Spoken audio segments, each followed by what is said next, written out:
America's allies have watched. They watched Syria cross a red line, watched Crimea fall, watched Kabul collapse, and in the quiet spaces between these headlines, something shifted. From Tokyo to Warsaw, Canberra to Berlin, nations that once outsourced deterrence began hedging their bets. Raising budgets, building missiles, rewriting doctrines. This isn't abandonment, it's insurance. A new era of alliance built on admiration and anxiety.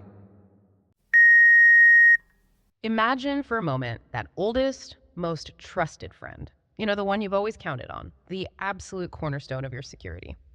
Now, picture them starting to talk about maybe moving away. Not explicitly packing boxes yet, but subtly. They might ask for a spare key for just in case, maybe mention setting up a separate emergency fund they didn't seem to need before. What happens to that deep loyalty, the implicit trust, the shared plans built over decades when the very foundation feels, well, less predictable? That feeling is really central to what we're diving into today. We're exploring how key allies of the United States nations like Australia, Japan, and countries right across Europe have fundamentally changed their defense blueprints, especially, it seems, since 2020. And look, this isn't just a straightforward reaction to rising global threats like Russia and China, although that's obviously a massive part of the story. It's also maybe a pragmatic hedge against concerns that the U.S. might not be there in quite the same way or, with the same consistency over the long haul. Right. And to help you navigate this really complex landscape, we'll first unpack the stark political shifts since 2020. From the eruption of war in Ukraine to China's relentless rise, the events that have truly shattered some long-held assumptions. Then we'll really delve into the specific moments and perhaps the rhetoric over the past decade that have genuinely fueled Allied anxieties about U.S. reliability. We'll bring in some direct quotes from leaders you'll recognize. Once we've set that stage, into the tangible defense policy overhauls happening right now in Australia, Japan, and across Europe, looking at their bold new strategies, the truly massive increases in spending, and the cutting-edge capabilities they're rushing to acquire. We're talking about things like Japan's new counterstrike missiles, Australia's move towards nuclear submarines, and Germany's historic site in Venda, that turning point. And then finally, we'll pull back a bit, analyze the complex dynamics this creates. This strong push for increased self-reliance, how these alliances are evolving in response, and the enduring challenges these nations face as the old certainties feel like they're eroding beneath their feet. Yeah, and this isn't just, an academic exercise about military budgets or hardware. It gets right to the heart of how nations actually calculate trust, how historical dependencies begin to shift when perceived uncertainty enters the picture. It's about the profound strategic weight when countries like Japan and Germany, perhaps constrained by history for decades, make defense changes once thought impossible. It's literally about that moment when friends start drafting backup plans and how that deeply personal yet profoundly strategic process reshapes the whole global security landscape for everyone watching. Before we look at how these allies are responding, we really need to set the stage properly. What were the major shocks, the shifts that fundamentally altered the global security landscape since 2020? What created this new, more demanding environment they're all reacting to? Well, since 2020, the international security environment, it's become significantly more volatile, more complex. And this isn't just a buzzword. It's a tangible reality that has directly compelled U.S. allies, whether they're in the Indo-Pacific or across Europe, to undertake what are frankly fundamental reassessments of their defense policies. So it wasn't just one single trigger, was it? More like a confluence of disruptive forces. Exactly. It's been a combination of major geopolitical events and accelerating strategic trends that have genuinely shattered long-held assumptions about how the world works, as secure nations actually are. This has created a new, really palpable sense of urgency across allied capitals. There's a demand for faster military modernization, a need for enhanced cooperation within alliances, and very importantly, a strong drive towards greater national self-reliance. This period has really hammered home just how interconnected global threats are now. Regional crises, they don't stay regional anymore, do they? They can have rapid, wide-ranging repercussions globally, impacting everything from energy and food security to international diplomatic alignments. It's forced nations to adopt more holistic and much more adaptable security strategies. You can't just plan for one thing anymore. And for Europe, the biggest single event within this time frame has to be the war in Ukraine. Without question. Russia's full-scale invasion of Ukraine, starting back in February 2022, is the watershed moment. Particularly for European security, though its implications are definitely global. This is the most extensive conflict in Europe since World War II, and it brutally revealed vulnerabilities in the continent's existing security architecture. It starkly signaled that large-scale conventional warfare, well, it's not a relic of the past, it's a very real present danger. And how did European nations react to that shock? I mean, almost immediately. It prompted many European nations, almost overnight it felt like, to significantly increase their defense spending, sometimes dramatically. It forced them to reevaluate their military preparedness from the ground up, looking at everything from troop numbers to ammunition stockpiles. And perhaps most tellingly, it made them reconsider their reliance on external security guarantees, even within NATO. Germany famously announced its Zeitenwende, its turning point. This wasn't just a budget tweak, it was a major policy shift involving a commitment to substantial new investment in its armed forces, something that had been politically very, very difficult for decades. Did the war highlight issues beyond just national budgets and troop numbers, like the ability to actually produce the stuff needed? The conflict has had a profound impact on the global defense industrial base. It highlighted the serious challenges involved in rapidly scaling up production of essential munitions and military equipment needed to sustain high-intensity combat operations. We've seen this struggle, haven't we? Producing enough artillery shells, enough spare parts, fast enough. It's been a real stress test for defense industries worldwide. And there must be lessons being learned from the battlefield itself, right? Tactics, technology. Oh, definitely. Military planners worldwide are absorbing these lessons incredibly rapidly. Things like the pervasive and highly effective use of uncrewed systems, drones in all their forms, and the importance of resilient logistics chains to keep forces supplied and operational in a major conflict. These aren't abstract concepts anymore. They're proven realities that are actively reshaping military thinking as we speak. While Europe has been galvanized by Russia, the Indo-Pacific has its own escalating challenge, right? China. Concurrently, yes. Concurrently with the war in Ukraine, China's rapid and truly comprehensive military modernization continues to fundamentally alter the strategic balance right across the Indo-Pacific region. Beijing is building a formidable arsenal encompassing advanced nuclear, conventional, space, and cyber capabilities, and doing so at, frankly, an unprecedented pace. This isn't just about acquiring more hardware, it's about developing highly integrated, advanced capabilities. And this military buildup is clearly linked to their territorial ambitions. In the South China Sea, Taiwan. It's coupled with increasing assertiveness in pursuing its territorial and maritime claims, most visibly, as you say, in the South China Sea, the East China Sea, and of course concerning Taiwan. President Xi Jinping has reportedly ordered the People's Liberation Army, the PLA, to be ready to invade Taiwan by 2027. And PLA operations in the vicinity of Taiwan, like the large-scale exercises we've seen, are increasingly interpreted by many analysts as, well, rehearsals for precisely such a contingency. How do U.S. allies in the region view this? This assertive posture, this growing capability must be worrying. It poses a direct and undeniable challenge to the security of U.S. allies in the region, particularly Japan and Australia. It's also a challenge to the broader U.S. objective of maintaining a free and open Indo-Pacific. Many countries in Asia have long relied on the U.S. to help maintain regional peace and stability, and they perceive China's growing capabilities, including missiles specifically designed to target U.S. bases and aircraft carriers, as a formidable and increasingly immediate challenge. Right, and this brings us to the overarching strategic competition between the U.S. and China, which adds another layer of complexity. Exactly. This U.S.-China strategic competition allows to navigate an increasingly complex geopolitical space where they can feel pressure, really, from both sides. Allies in the Indo-Pacific, especially, find themselves on the front lines of this competition. They face direct and indirect pressure from Beijing, which, according to some analyses, actively seeks to undermine the American-led regional alliance system. Are allies concerned about more than just the direct pressure from Beijing itself?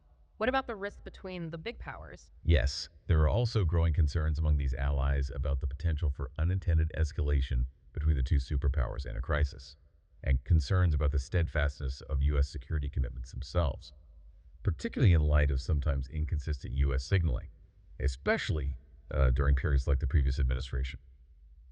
Remember that friend who might be moving away. This perceived potential for U.S. uncertainty, combined with rising regional threats, unfortunately spurs regional militarization as countries feel a greater imperative to rapidly bolster their own defense capabilities. And related to that, a realization for allied defense planners, really across the board, has been the significant compression or in some instances the virtual elimination of strategic warning time for major conflicts. Australia's 2020 Defence Strategic Update, for example, explicitly stated they could no longer rely on a timely warning ahead of conflict. That assumption, a cornerstone of their planning for decades, is just gone.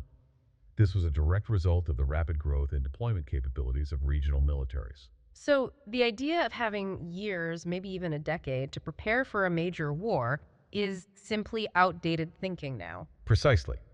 The swiftness of Russia's full-scale invasion of Ukraine and China's demonstrated capacity for rapid, large-scale military exercises around Taiwan, they further underscore this reality.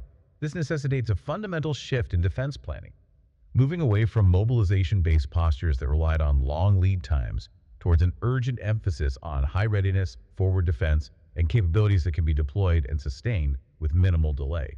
You need to be ready to operate effectively tonight or tomorrow, not years down the line. It's a huge change.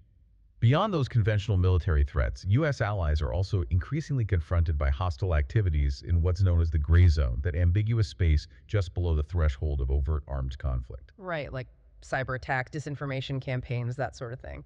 Exactly. State and non-state actors are employing a whole range of coercive measures here. Sophisticated cyber attacks targeting national infrastructure, widespread disinformation campaigns aimed at sowing societal division within targeted countries, economic coercion, using trade or investment as a weapon, and the manipulation of legal frameworks, sometimes called lawfare, all designed to achieve strategic objectives without triggering an overt military response. And cyber warfare seems particularly prominent in this gray zone, doesn't it? It feels like it's everywhere. It has emerged as a new and incredibly potent frontier. Cyber attacks are becoming more frequent, more sophisticated, and more severe. The World Economic Forum's Global Cybersecurity Outlook 2025 specifically highlights escalating geopolitical tensions as a key driver of complexity in the cyber landscape. State-sponsored attackers targeting not only governments but also infrastructure and economic systems on a massive scale. Taiwan, for instance, is subject to a persistent years-long campaign of Chinese gray zone actions, including relentless cyber intrusions and disinformation efforts designed to undermine trust and stability. So, allies are essentially facing a dual challenge. Prepare for big wars and this constant lower-level harassment. A significant dual challenge, yes. They must maintain readiness for the contingency of high-intensity conventional warfare, as starkly demonstrated in Ukraine. But simultaneously, they must build resilience and capabilities to counter these pervasive, often attritional, hybrid threats that can chip away at national security from within. This requires a diversified investment strategy. It encompasses not only traditional military hardware like tanks and planes, but also new competencies in cyber defense, advanced intelligence analysis, strategic communications to counter disinformation, and building broader societal resilience to withstand internal pressure campaigns. The character of warfare itself is also being rapidly reshaped by technological advancements, particularly in areas like artificial intelligence, autonomous systems, advanced cyber capabilities, space-based assets, and hypersonic missiles. Nations are engaged in a highly competitive pursuit of these technologies, leading to what some describe as a global technological arms race.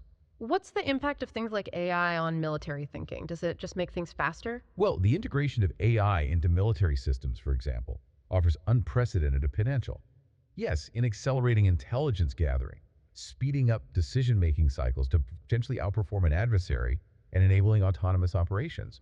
But it also introduces entirely new vulnerabilities, complex ethical considerations, and questions of accountability. Who's responsible when an AI makes a mistake in combat? Hypersonic weapons, capable of striking targets with extreme speed and maneuverability, challenge existing air defense systems and introduce new questions about strategic stability. How do you deter something you can't necessarily intercept? And the increasing reliance on space-based systems for communication, navigation, and intelligence makes these assets attractive targets in a conflict, further complicating the security environment by extending the potential battle space into orbit. I've heard the term entanglement dilemma used in this context. What does that mean exactly?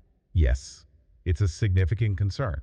It refers to the fusion of these emerging technologies into both conventional and nuclear systems, which can blur the traditional lines between these domains.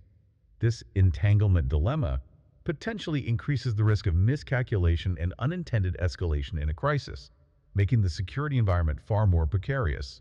Decision cycles could become faster than human ability to process information, increasing the risk of automated responses triggering unintended consequences. Finally, it's just worth briefly noting that the lingering impacts of the COVID-19 pandemic have also played a role. perhaps less directly than the geopolitical shocks, but still relevant. It exposed acute vulnerabilities in global supply chains, including those supporting defense industries.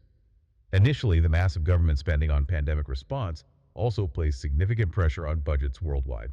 Did that universally hurt defense spending then? Or was it more mixed? Not necessarily universally, no. Though for some defense firms, particularly those with diversified portfolios that included commercial aerospace, they faced financial challenges due to the downturn in air travel. However, the pandemic also spurred greater consideration of reshoring industries and developing more resilient domestic supply chains for essential materials. This trend aligns quite neatly with the broader push we're seeing for greater defense industrial self-reliance among allies. While the immediate impact on defense budgets may have been mixed or temporary, the long-term consequences of increased government debt incurred during the pandemic could still exert downward pressure on future defense spending allocations down the line, forcing difficult choices. Okay, so far we've painted a picture of a really complex, rapidly changing global security environment since 2020. A world shaken by the return of large-scale war in Europe, challenged by China's rapid military growth and assertive posture, facing these pervasive gray zone threats, and grappling with the disruptive speed of new military technologies. These forces have clearly broken old assumptions and created a powerful imperative for allies to change. But, as you hinted at the start, there's another piece to this puzzle, and that's the evolving perception of the United States itself. Right. Here's where it gets really interesting, I think. Overlaying the direct threats we've discussed, a perhaps even more subtle factor driving these allied defense shifts has been their evolving perception of U.S. reliability over the past decade or so. That's right. Throughout the past decade, roughly from 2014 to 2024, allies have at times openly voiced anxiety that U.S. security support might waver. These concerns notably spiked during the late 2010s, particularly under the previous administration, when U.S. policy towards alliances sometimes seemed, unpredictable or even transactional. Can you give us a specific, memorable example of this feeling, something that really crystallizes it? A very telling moment came in 2017. Following some contentious NATO and G7 meetings, German Chancellor Angela Merkel gave a really powerful speech. She warned Europe can no longer completely rely on its allies. She stated quite plainly that the days when Europe could fully count on others were over to a certain extent. And she issued a clear call. We Europeans must really take our fate into our own hands, of course, in friendship with the United States. The fact that she delivered this to a beer hall crowd in Bavaria, not some formal setting, underscored the level of public and political alarm in Europe at that moment regarding perceived U.S. commitment. This came shortly after President Trump had reportedly questioned NATO's Article 5 and dismissed allies on issues like climate change and trade. And it wasn't just Merkel expressing these doubts, though, was it? Macron was quite blunt, too. Oh, yes. French President Emmanuel Macron voiced similar, perhaps even blunter, doubts a couple of years later. In a widely noted 2019 interview, Macron asserted quite frankly that European countries can no longer rely on the U.S. to defend its allies. He famously lamented what he called the brain death of NATO, attributing it to waning U.S. engagement and strategic disconnects. When directly asked if he still believed in NATO's collective defense pledge, Article 5, his stark reply was simply, "I don't know." He argued that NATO must reassess the reality in light of the commitment of the United States, pointedly questioning America's long-held role as the alliance's ultimate guarantor. Those comments drew sharp reactions, I remember, from Washington and Berlin. They did. Such comments, particularly the brain death remark, drew public rebukes. But regardless of the criticism, they undeniably gave voice to a real and growing undercurrent of European concern about U.S. reliability and, frankly, the fundamental health of the transatlantic alliance. Moving forward to 2021, specific U.S. actions also seemed to significantly rattle Allied confidence, didn't they? Afghanistan comes to mind. Yes. The abrupt and, to many allies, poorly coordinated withdrawal from Afghanistan that year ignited considerable frustration, particularly in Europe and the UK. Armin Laschet, who was then the leader of Germany's ruling party, didn't mince words at all.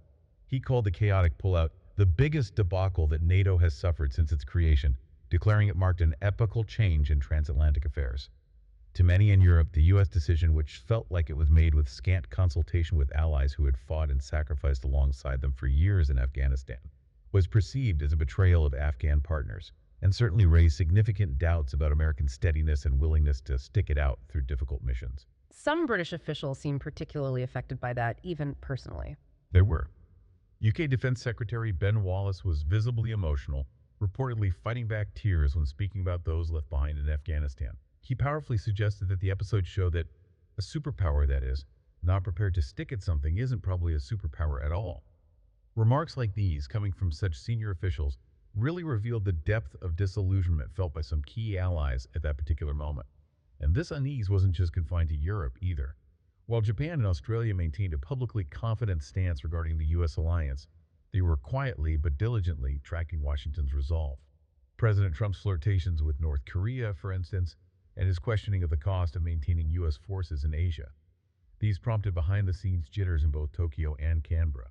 Japanese leaders navigated this carefully, but the unpredictability they perceived reinforced their existing push to bolster Japan's own defense capabilities, almost as a subtle form of hedging against potential future shifts in U.S. strategy. So you're saying part of their own defense buildup was, maybe implicitly, a response to not being entirely certain about long-term U.S. commitment? That's certainly part of the analysis from the sources we looked at, yes.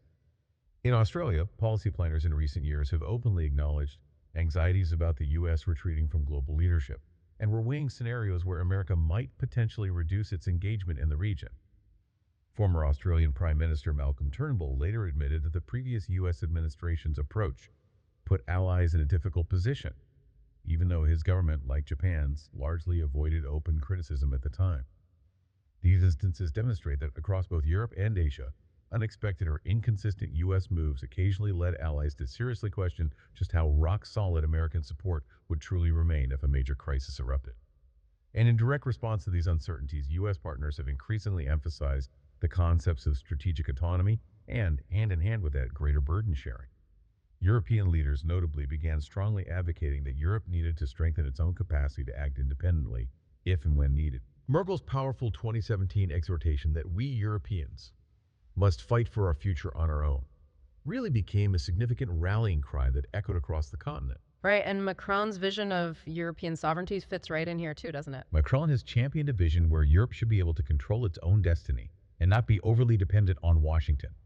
He actively pushed the EU to build up its own defense tools and even floated the controversial idea of a European army.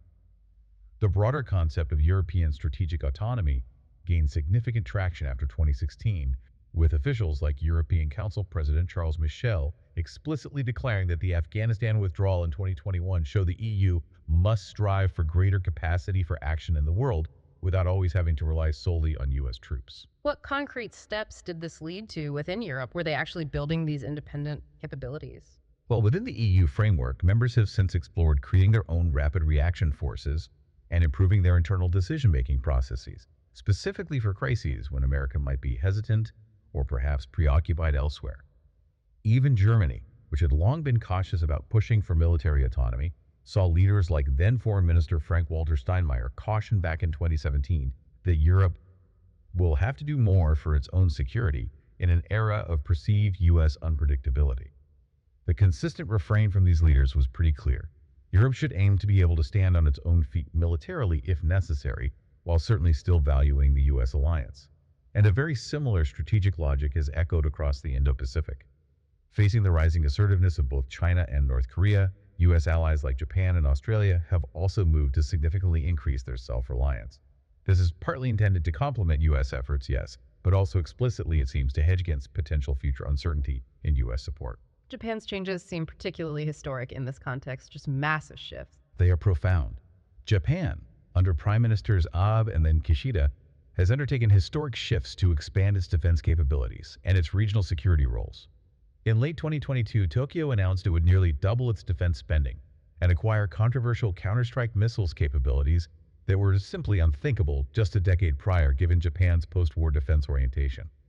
Prime Minister Fumio Kishida himself explicitly tied these moves to alliance concerns. In 2024, he noted that Japan must do more as a global partner of the United States to ensure its continuing commitment to security in the Indo-Pacific. The strategic calculation is clear. By bolstering its own strength and contributing more tangibly to regional order, Japan aims to make our bilateral alliance even stronger, effectively encouraging U.S. staying power through demonstrated shared effort and capability. And how has Australia approached this need for self-reliance? They seem focused on their immediate region.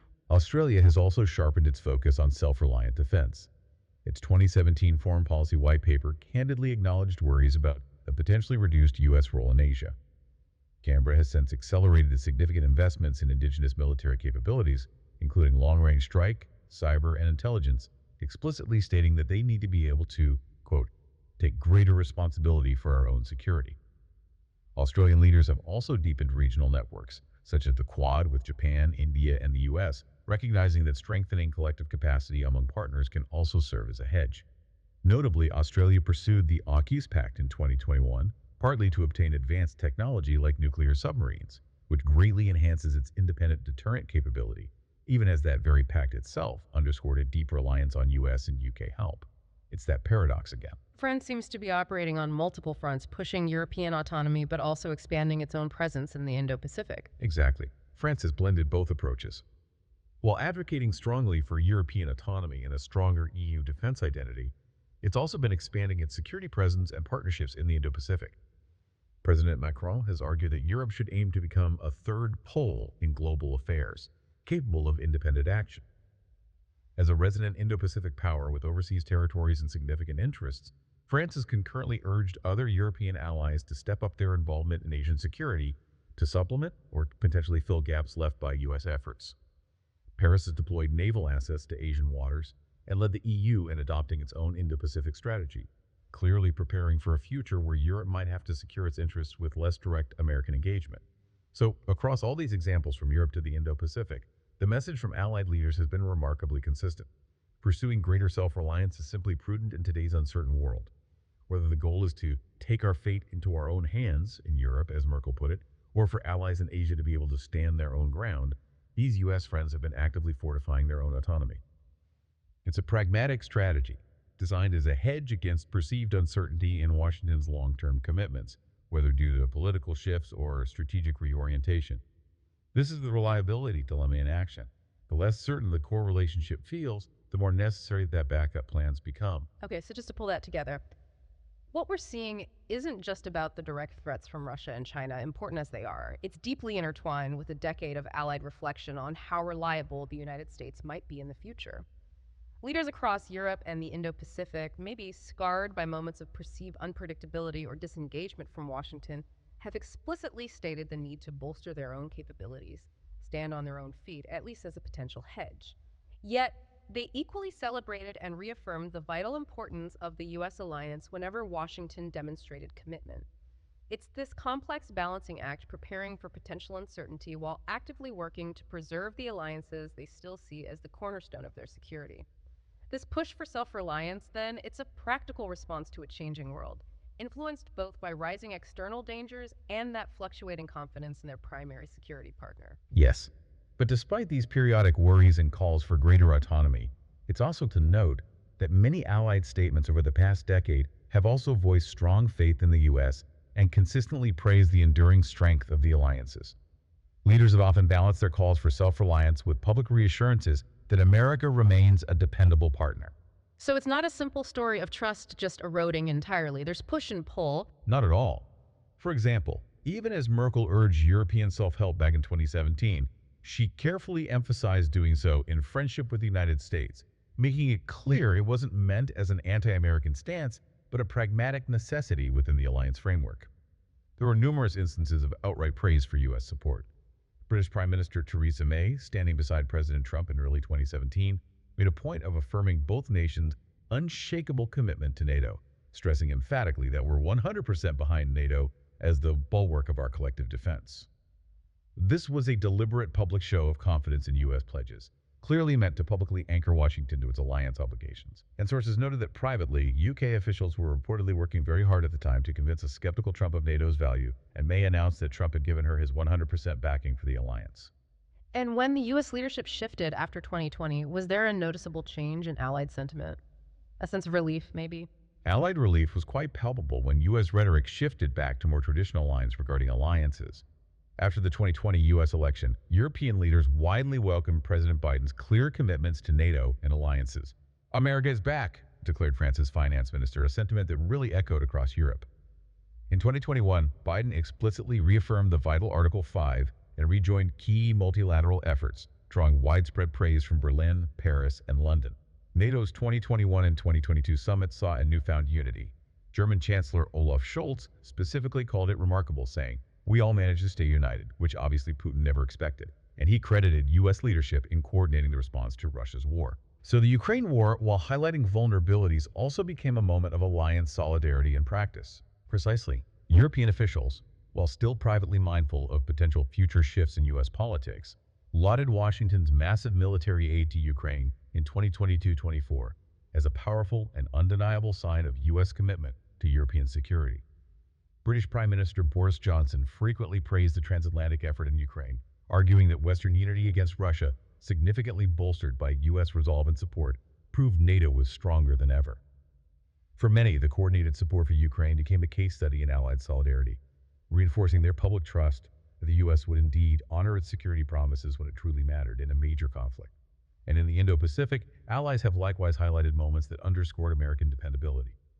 The AUKUS agreement in 2021, while causing ripples in Europe, was celebrated in Canberra and London as powerful evidence of unshakable strategic ties. Australian Prime Minister Scott Morrison hailed AUKUS as a forever partnership for a new time between the oldest and most trusted of friends, emphasizing the deep trust binding Australia, the US, and the UK. From Australia's perspective, the pact demonstrated that the US was willing to share its most sensitive defense technology, nuclear-powered submarine capability, to bolster an ally's security for decades to come. This was seen as a profound vote of confidence and a clear sign of commitment. Japan, too, has consistently emphasized the U.S. alliance as the cornerstone, even with their own buildup. Japan has repeatedly affirmed the cornerstone role of its alliance with the U.S. prime ministers, from Abe to Kishida, have consistently called the U.S.-Japan alliance unwavering and stronger than ever. In the 2022 summit with President Biden, Fumio Kishida stressed that the Japan-U.S. alliance remains the linchpin of peace and prosperity in the region, and he welcomed America's unwavering commitment to the defense of Japan, specifically mentioning the U.S. nuclear umbrella, which provides extended deterrence. Such public statements, often delivered side by side with U.S. leaders, are also intended to reassure the Japanese public that the American security guarantee remains intact, even amidst rising regional tensions with China and North Korea. Finally, Allied leaders have not hesitated to applaud specific U.S. actions that they see as reaffirming commitment. When the U.S. stepped up Indo-Pacific engagement, for example, conducting freedom of navigation patrols to assert international law, or launching a new Indo-Pacific Economic Framework, IPF, countries like Japan and Australia publicly welcomed these initiatives as tangible signs that the U.S. will remain deeply engaged in the region's peace and stability. Australia's 2023 Defense Strategic Review noted with approval that U.S. force posture in Australia is growing, with rotations of U.S. Marines and aircraft increasing, and the review explicitly called the alliance vital for deterrence in Asia. In Europe, NATO's eastern members, feeling the most direct threat, praised the U.S. for bolstering troops on the alliance's eastern flank after 2014 and again after the 2022 invasion of Ukraine. This reinforced their sense that American protection was credible and present. Even France, despite its strong push for European autonomy, has at times commended U.S. commitments such as U.S. support for counterterrorism in the Sahel region of Africa and the reinforcement of NATO's eastern defenses post-Ukraine. French officials welcomed President Biden's consultation with allies and remarked that transatlantic ties were much improved compared to the strange previous years, even while France continues to advocate for Europe to have its own military strength. So when you look at these layered statements and actions together, they paint a truly nuanced picture of how U.S. allies view American reliability. On one hand, there is this evident current of concern and prudence that has grown over the decade. Allies openly acknowledge that U.S. policy can, and sometimes does, change significantly with elections or other major events, and thus they feel compelled to urge and implement more self-reliance, whether through European strategic autonomy or Indo-Pacific partners boosting their own defenses. Shocks like antagonistic U.S. rhetoric toward NATO, sudden policy swerves like the Afghanistan withdrawal, or simply perceived uncoordinated actions have fueled calls in London, Berlin, Paris, Tokyo, and Canberra for hedging bets and being able to stand on our own feet where possible. This is the concern current. But that's balanced by the other side, right? The appreciation when the U.S. does step up, when the commitment feels solid. Exactly. That's the confidence current.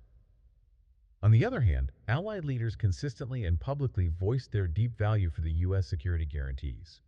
They lavish praise when America demonstrates its commitments in tangible ways, and they are politically invested in keeping the U.S. engaged. Expressions of gratitude and loyalty, like describing the U.S. as a trusted friend, the alliance as unbreakable, and American support as indispensable, serve a dual purpose. They reassure their own domestic publics that the alliance is strong, and they also serve to publicly anchor and reaffirm the commitment from Washington's side. In fact, many of these leaders are simultaneously juggling both themes, often in the same speech, strengthening their national or European autonomy while publicly affirming that the U.S. alliance is ironclad. As Australian PM Morrison put it in a different context but applicable here, Australia will never be forced to choose between its history and its geography, maintaining its close U.S. ties even as it navigates a challenging immediate region. Allied sentiment toward U.S. reliability over the past decade has thus evolved, adapting to circumstances, but it certainly has not collapsed. When U.S. actions seemed to undercut trust or signal unpredictability, allies sounded alarms and visibly started making backup plans, as seen in Merkel's 2017 declaration or Europe's accelerated defense planning post-Afghanistan. Yet when the U.S. clearly recommitted itself and demonstrated leadership, allies responded with palpable relief and reinforced solidarity, evident in the strong joint actions on Russia after 2022 or the enthusiastic formation of AUKUS. So there are really these three forces shaping allied approaches: concern, confidence, and adaptation. You could look at it as three main currents running through allied statements and actions over the past 10 years. There's a current of concern that spurs calls for greater autonomy and hedging. There's a countercurrent of confidence that publicly reaffirms deep faith in existing U.S. commitments. And there's a stream of pragmatic adaptation allies actively preparing to protect themselves more effectively if they ever must, even as they consistently express the hope and work towards keeping America by their side as the core partner. Each of these currents has been evident in public statements and strategic documents from Canberra to Tokyo and Paris to London. Allied leaders have been quite candid about their strategic calculus. They voiced apprehensions about the perceived reliability of U.S. support when events warranted it, from the doubts during the previous administration to the fallout from the Afghanistan withdrawal.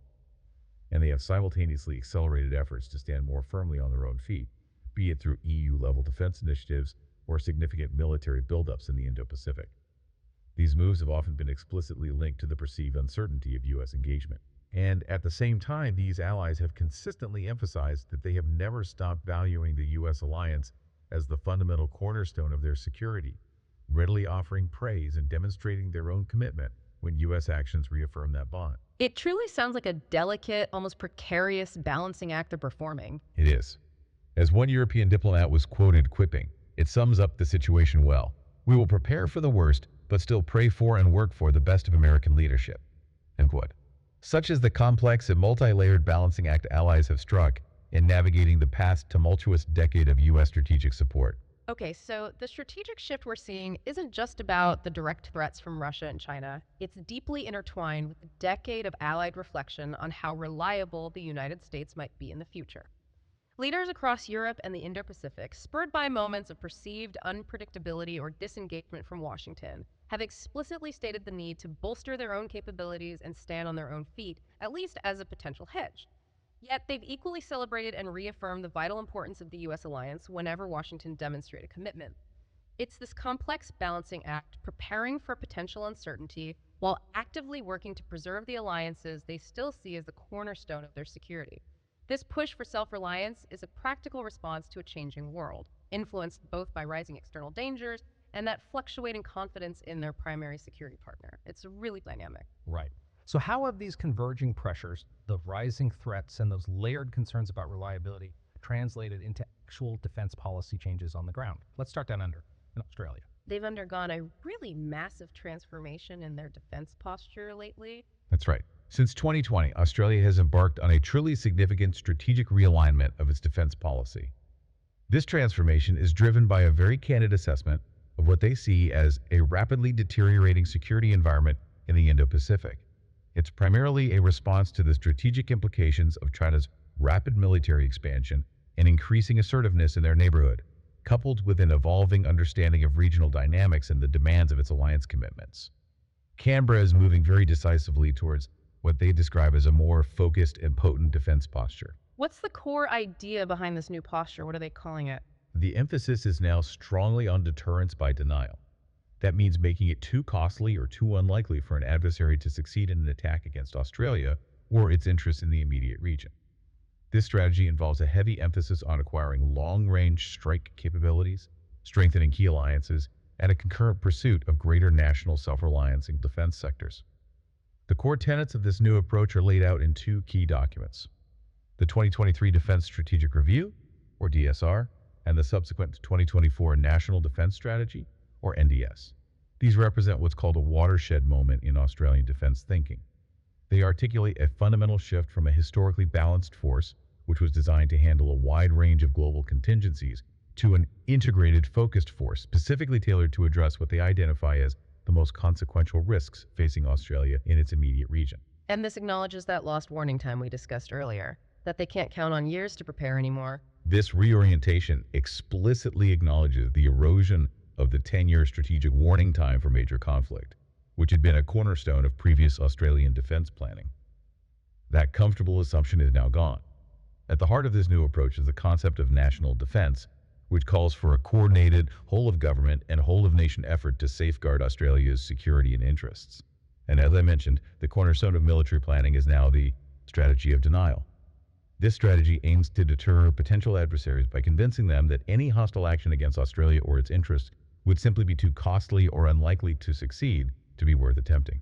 Where does Australia plan to implement this strategy geographically? Where's the focus? The primary geographic focus for this strategy is Australia's northern approaches, extending up through maritime Southeast Asia into the Pacific. This dictates where forces are positioned and what capabilities are prioritized. To implement this, the Australian Defence Force, the ADF, is undergoing substantial structural changes. For instance, the Australian Army is being optimized for littoral maneuver operations, meaning operating effectively in the complex northern land and maritime spaces. It's being equipped specifically with long-range land and maritime strike capabilities to project force from the north. So they're literally refocusing the army to operate in that northern region and giving them longer-range weapons to hold threats further away. Precisely. This involves refocusing combat brigades to northern Australia and raising new formations, such as the 10th Brigade in Adelaide, specifically to operate long-range missile systems and contribute to integrated air and missile defenses. A key element of this strategic shift is also an enhanced emphasis on burden sharing with regional allies and partners, particularly the United States, recognizing that maintaining regional stability and deterring aggression requires a collective effort. Now, this strategic pivot towards a focused force, while logical in response to perceived threats and resource constraints, presents a complex balance, maybe even a trade-off. By concentrating resources and structuring forces primarily for specific high-end contingencies in its northern maritime domain, Australia inherently faces a risk. It risks reducing its preparedness and versatility for unforeseen black swan events, or a broader range of operations that might arise outside this very specific geographic and threat focus.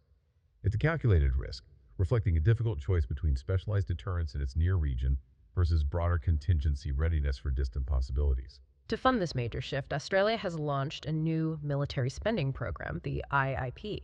Yes, the 2024 Integrated Investment Program, or IIP, underpins the NDS with a significant long-term funding commitment. Annual defense spending is projected to nearly double over the coming decade, aiming to reach approximately $100 billion by 2033-34. This would equate to over 2.3% of Australia's GDP, a significant increase. The IIP includes an additional $50.3 billion in funding over the decade compared to previous trajectories. However, critics, such as analysts from the Australian Strategic Policy Institute, ASPI, have pointed out that a substantial portion of this increased funding is backloaded, with only $1.9 billion of the $5.7 billion additional funding over the forward estimates appearing in the first 3 years. This pacing has raised concerns about whether the investment timeline adequately matches the urgency of the perceived threats, given that compressed warning time we discussed. Is the money coming fast enough? What are some of the key capabilities they're prioritizing right now to achieve this strategy of denial? What are they buying? Well, the key capability priorities outlined in the IIP are directly tied to the strategy of denial. First and foremost is long-range strike. This is a central focus involving the acquisition of advanced long-range strike missiles. This includes Tomahawk land attack missiles, or TLAMs for naval platforms, Joint Air-to-Surface Standoff Missiles Extended Range, JSMER for the Air Force, and Precision Strike Missiles, or PRSM for the Army. These are capable of striking targets at ranges exceeding 500 kilometers, with ambitions to develop or acquire capabilities out to 1,000 kilometers or more to hold potential adversaries at bay. Next is littoral maneuver. This enhances the Army's ability to operate effectively in maritime and coastal environments, particularly in the north. It involves the procurement of 18 new landing craft medium and 8 landing craft heavy, allowing troops and equipment to be moved around the northern coastline and islands. This is a significant investment, estimated at $7-10 billion for the vessels themselves and an additional $5-7 billion for supporting facilities. Integrated Air and Missile Defense, or IAMD, is also a priority, identified as an area of previous underinvestment. The IIP funds the Joint Air Battle Management System, known as Project AR-6500, the command structure for air defense. But, and this is a big but, critics note that decisions on specific interceptor missile systems, the actual missiles that shoot down incoming threats, have been deferred, drawing criticism for delaying a defensive capability. Significant investments are also planned for northern base upgrades to upgrade and harden military bases across northern Australia. This is essential to support sustained high-intensity operations from the north and improve their resilience to potential attack in a conflict scenario. In land systems, modernization of the Army's armored vehicle fleet continues, including the acquisition of M1A2 Abrams main battle tanks and Redback infantry fighting vehicles, although the number of Redbacks has been reduced from initial plans. The planned acquisition of a second regiment of AS-9 Huntsman self-propelled howitzers has also been curtailed, reflecting resource focus elsewhere. A recognized vulnerability is space-based ISR and satellite communications. Progress in developing sovereign Australian capabilities here has been slow, meaning continued reliance on allies and commercial providers for vital intelligence and communications needed for targeting and awareness. Finally, the Guided Weapons and Explosive Ordnance, or GWEO, enterprise is a major initiative. This aims to establish domestic manufacturing of guided weapons and explosive ordnance to reduce reliance on foreign supplies. It includes a $21 billion funding commitment within a broader $74 billion allocated for targeting, long-range strike, and missile defense. Plans include building 2 missile factories. While initial production of Guided Multiple Launch Rocket System, or GMLRS, missiles is expected from late 2025, achieving sovereign production of more advanced long-range missiles is considered to be at least a decade away, again highlighting potential pacing issues compared to the urgency of the threat. And then there's AUKUS. The AUKUS Trilateral Security Pact between Australia, the United Kingdom, and the United States, announced back in September 2021, is a cornerstone of Australia's future defense capability and strategic posture. Right. There are 2 main parts to IUFund there. One is the headline-grabbing submarine piece, and the other is about advanced technology sharing. Exactly. Pillar 3 is the acquisition of a fleet of conventionally armed nuclear-powered submarines, or SSNs, a huge leap for Australia. The planned pathway involves purchasing U.S. Virginia-class submarines in the early 2030s, followed by the construction of a new class, the SSN AUKUS, to be built in Australia from the early 2040s. The UK will build the first of this new class. This is a truly monumental undertaking, projected to cost between $53 billion and $63 billion over the decade to 2033-34 under the IIP, and potentially a staggering $268 billion to $368 billion over the life of the program. It necessitates a massive uplift in Australia's industrial capacity and skilled workforce targeting around 20,000 jobs. And Pillar 2, that's broader technology cooperation. Yes. Pillar 2 focuses on accelerating the development and sharing of advanced military technologies across 8 streams: undersea capabilities, quantum technologies, artificial intelligence and autonomy, advanced cyber, hypersonic and counter-hypersonic capabilities, electronic warfare, innovation, and information sharing. It involves much deeper collaboration of research, development, testing, evaluation, and potentially joint production. Recent activities have included trilateral experiments on maritime autonomy and AI-enabled assets, and enhancements for data sharing for PA Poseidon Maritime Patrol aircraft. Australia has specifically established the Advanced Strategic Capabilities Accelerator, or ASCIA, with a $3.5 billion budget to spearhead innovation in these areas domestically. The AUKUS agreement, particularly Pillar 3, is seen as a potentially significant catalyst for broader technological and industrial advancement in Australia. It extends well beyond the singular, long-term focus of the submarine program. While the SSM project is a multi-decade endeavor with highly specific industrial requirements, Pillar 2's diverse technology streams AI, cyber, quantum, hypersonics, electronic warfare offer avenues for more widespread and maybe faster innovation across the Australian defense ecosystem.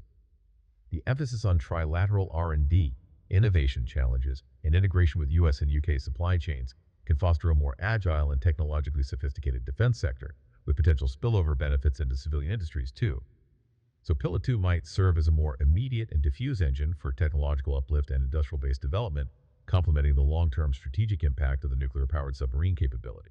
So AUKUS is driving a major industrial transformation in Australia, beyond just the subs themselves. A very substantial transformation is intended, yes. The Australian government launched Australia's AUKUS submarine industry strategy in March 2025, outlining 5 lines of effort: creating demand clarity for industry, boosting investment attractiveness in areas, simplifying regulation, growing the skilled workforce needed, and integrating Australian industry into US and UK supply chains. An initial $262 million has been allocated just to support this local industry uplift. The strategy aims to transform Australia's shipyards at Osborne in South Australia and Henderson in Western Australia into hubs for advanced naval construction and sustainment for decades to come. What about other partnerships in the region? The Quad comes up a lot in this context. Is that a military alliance too? Yes, the Quadrilateral Security Dialogue, or Quad, comprising Australia, India, Japan, and the United States, has emerged as a key diplomatic and security partnership in Australia's Indo-Pacific strategy. But while it's important, it's not a formal military alliance focused on collective defense like NATO or ANZ-US. The Quad focuses more on practical cooperation to support a free, open, stable, and prosperous region. Its agenda includes addressing non-traditional security challenges like maritime domain awareness through the Indo-Pacific Partnership for Maritime Domain Awareness, IPMDA, which provides partner nations access to satellite imagery to monitor their maritime zones. And other areas of Quad cooperation. What else do they work on together? They also work on humanitarian assistance and disaster relief, climate action, infrastructure development, and promoting standards for emerging technologies. Things like connecting through the Quad Partnership for Cable Connectivity and Resilience, and initiatives on open radio access networks, or Open RAN. Although explicit collective defense cooperation isn't the Quad's primary focus, the increasing tempo of joint military exercises involving Quad members, like Australia's regularized participation in the Malabar naval exercises since 2020, definitely signals a growing strategic convergence and, perhaps, potential for enhanced security collaboration in the future if needed. A central theme in Australian policy seems to be this drive for greater self-reliance. We keep coming back to that. It is, and it's explicitly stated. Greater self-reliance is a central theme in Australia's contemporary defense policy. This concept has actually been a formal part of Australian defense thinking since way back in the 1976 White Paper. It entails developing the national will and capability to depend as little as possible on external decisions and resources for Australia's direct defense, while operating firmly within an alliance framework. And the U.S. alliance, ANZ-US, is still foundational to this, even as they seek self-reliance. Completely foundational. The U.S. alliance is seen as providing access to advanced technology, intelligence, and a broader security guarantee that effectively underwrites Australia's own defense efforts and enables them to pursue these high-end capabilities. The 2024 Defense Industry Development Strategy, or DIDES, is a key instrument explicitly designed for achieving this enhanced self-reliance. It aims to foster a more capable, resilient, and innovative sovereign defense industrial base. Initiatives under DIDES include the Defense Industry Development Grants Program, which offers funding across streams like sovereign industrial priorities, skilling, exports, and security, with specific allocations to support the massive nuclear-powered submarine program industry uplift. It still seems like there's a bit of a paradox here, though. How can they be seeking self-reliance while also relying so heavily on the US and UK for something as fundamental and complex as nuclear submarine technology? It's a very valid point, and analysts have definitely noted this self-reliance paradox. Australia's path to greater self-reliance is paradoxically intertwined with an initial, and in some areas enduring, increased dependence on its key allies, particularly its AUKUS partners. The acquisition of nuclear-powered submarine technology, under Pillar A for instance, represents a profound technological reliance on the US and UK. Similarly, access to advanced missile designs for programs like the GWEO and continued dependence on US military and commercial space capabilities for vital intelligence and communications underscore this dynamic reliance. However, proponents argue this isn't necessarily a contradiction, but reflects a phased approach. They see it as deep alliance collaboration and technology transfer being the necessary enablers for building a more potent ADF today, and in the longer term, achieving a greater degree of self-sufficiency in key areas. It's a long game, requiring dependence now for independence later. Despite the ambitious plans and significant investment, challenges persist in realizing this vision for a more self-reliant and capable ADF. Australia's defense industry is relatively small and somewhat fragmented, and it faces significant workforce shortages and highly specialized engineering and technical trades required for these complex programs like building nuclear submarines. Procurement processes are often criticized as being slow and risk-averse, which can potentially stifle innovation and make it difficult for small and medium-sized enterprises to participate effectively. The GDEO enterprise, while for munitions self-sufficiency, is also seen by some analysts as progressing too slowly to meet potential near-term strategic needs, given the compressed warning time. Furthermore, strategic thinkers like those at the Lowy Institute have pointed to geopolitical complexities inherent in the DSR and NDS operational concepts, particularly the assumption of access to the sovereign territories of nations within the archipelago to Australia's north during a conflict, which may not be readily granted without complex diplomacy and agreements. Relying on neighbors' permission might be risky. Okay, so just to quickly recap Australia's major defense shift. They've moved away from old assumptions about warning time, adopted a laser focus on deterring threats in their northern approaches through a strategy of denial, backed by a massive long-term funding increase, though the immediate pace is maybe debated. Key programs include acquiring long-range strike missiles and developing littoral forces.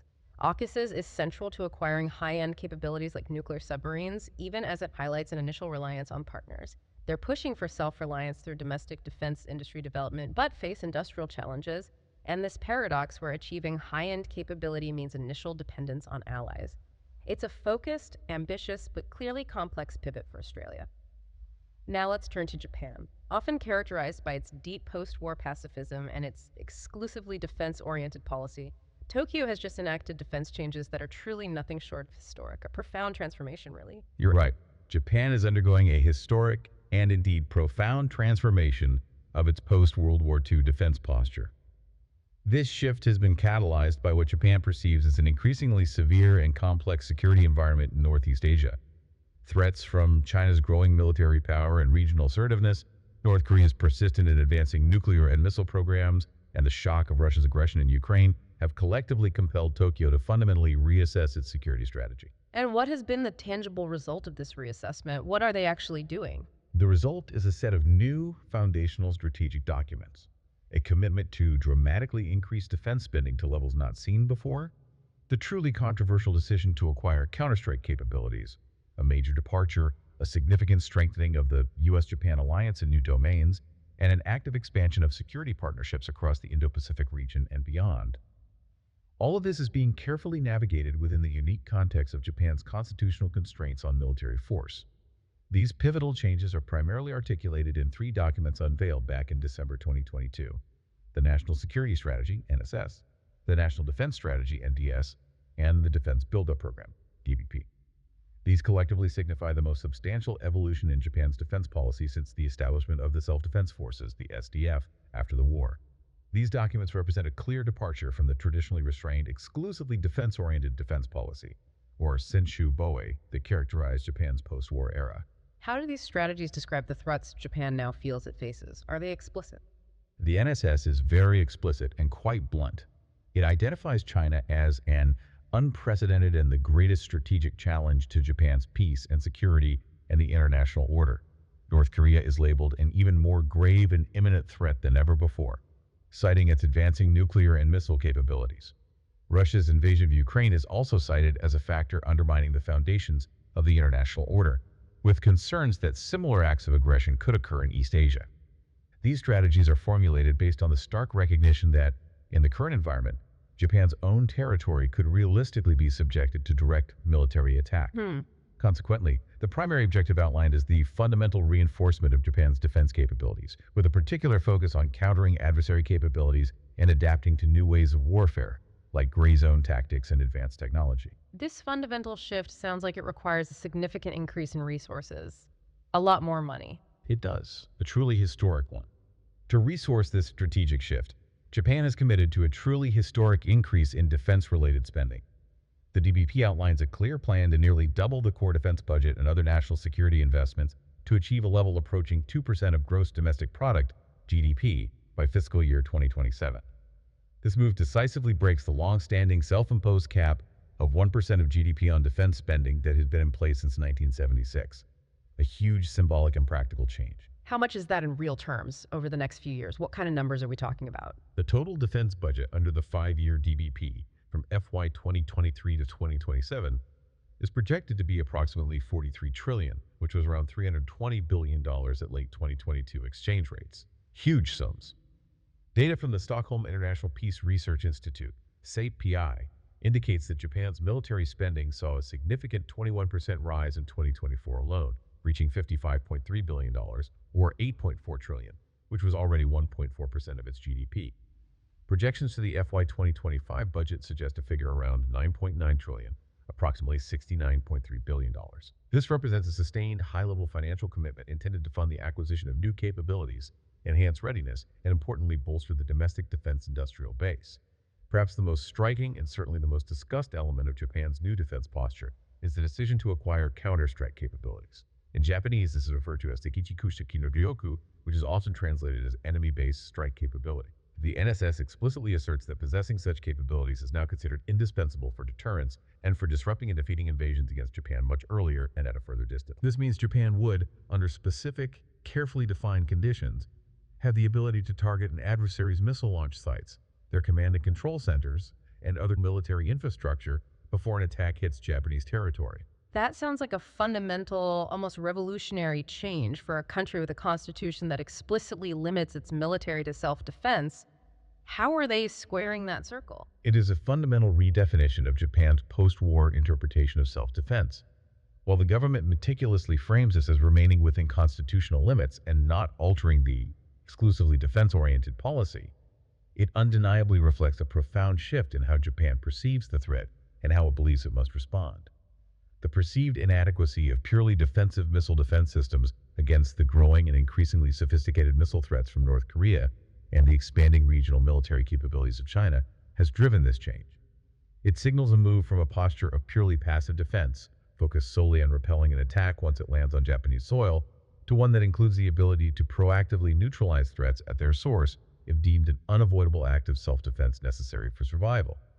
This decision has significant implications for regional strategic stability and the calculations of both allies and potential adversaries. How is this decision legally justified within their constitution? I mean, the peace constitution. The legal justification for this counterstrike capability is often traced back to a 1956 government statement that acknowledged the constitutionality of attacking enemy missile bases if it was the only way to defend against an imminent existential missile attack.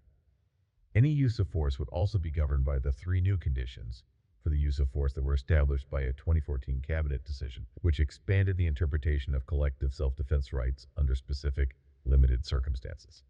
It's worth noting that the constitutional debate surrounding the 2022 strategic documents, while present, was perhaps less intense than it was during the 2015 legislation that established the precedent for a broader interpretation of self-defense rights. That ground had already been somewhat prepared.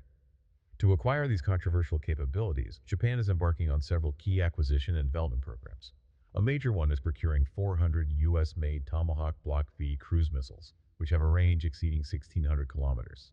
This acquisition is valued at approximately $2.35 billion and is scheduled for fiscal years 2025 through 2027, with initial deliveries expected relatively soon in 2025-2026.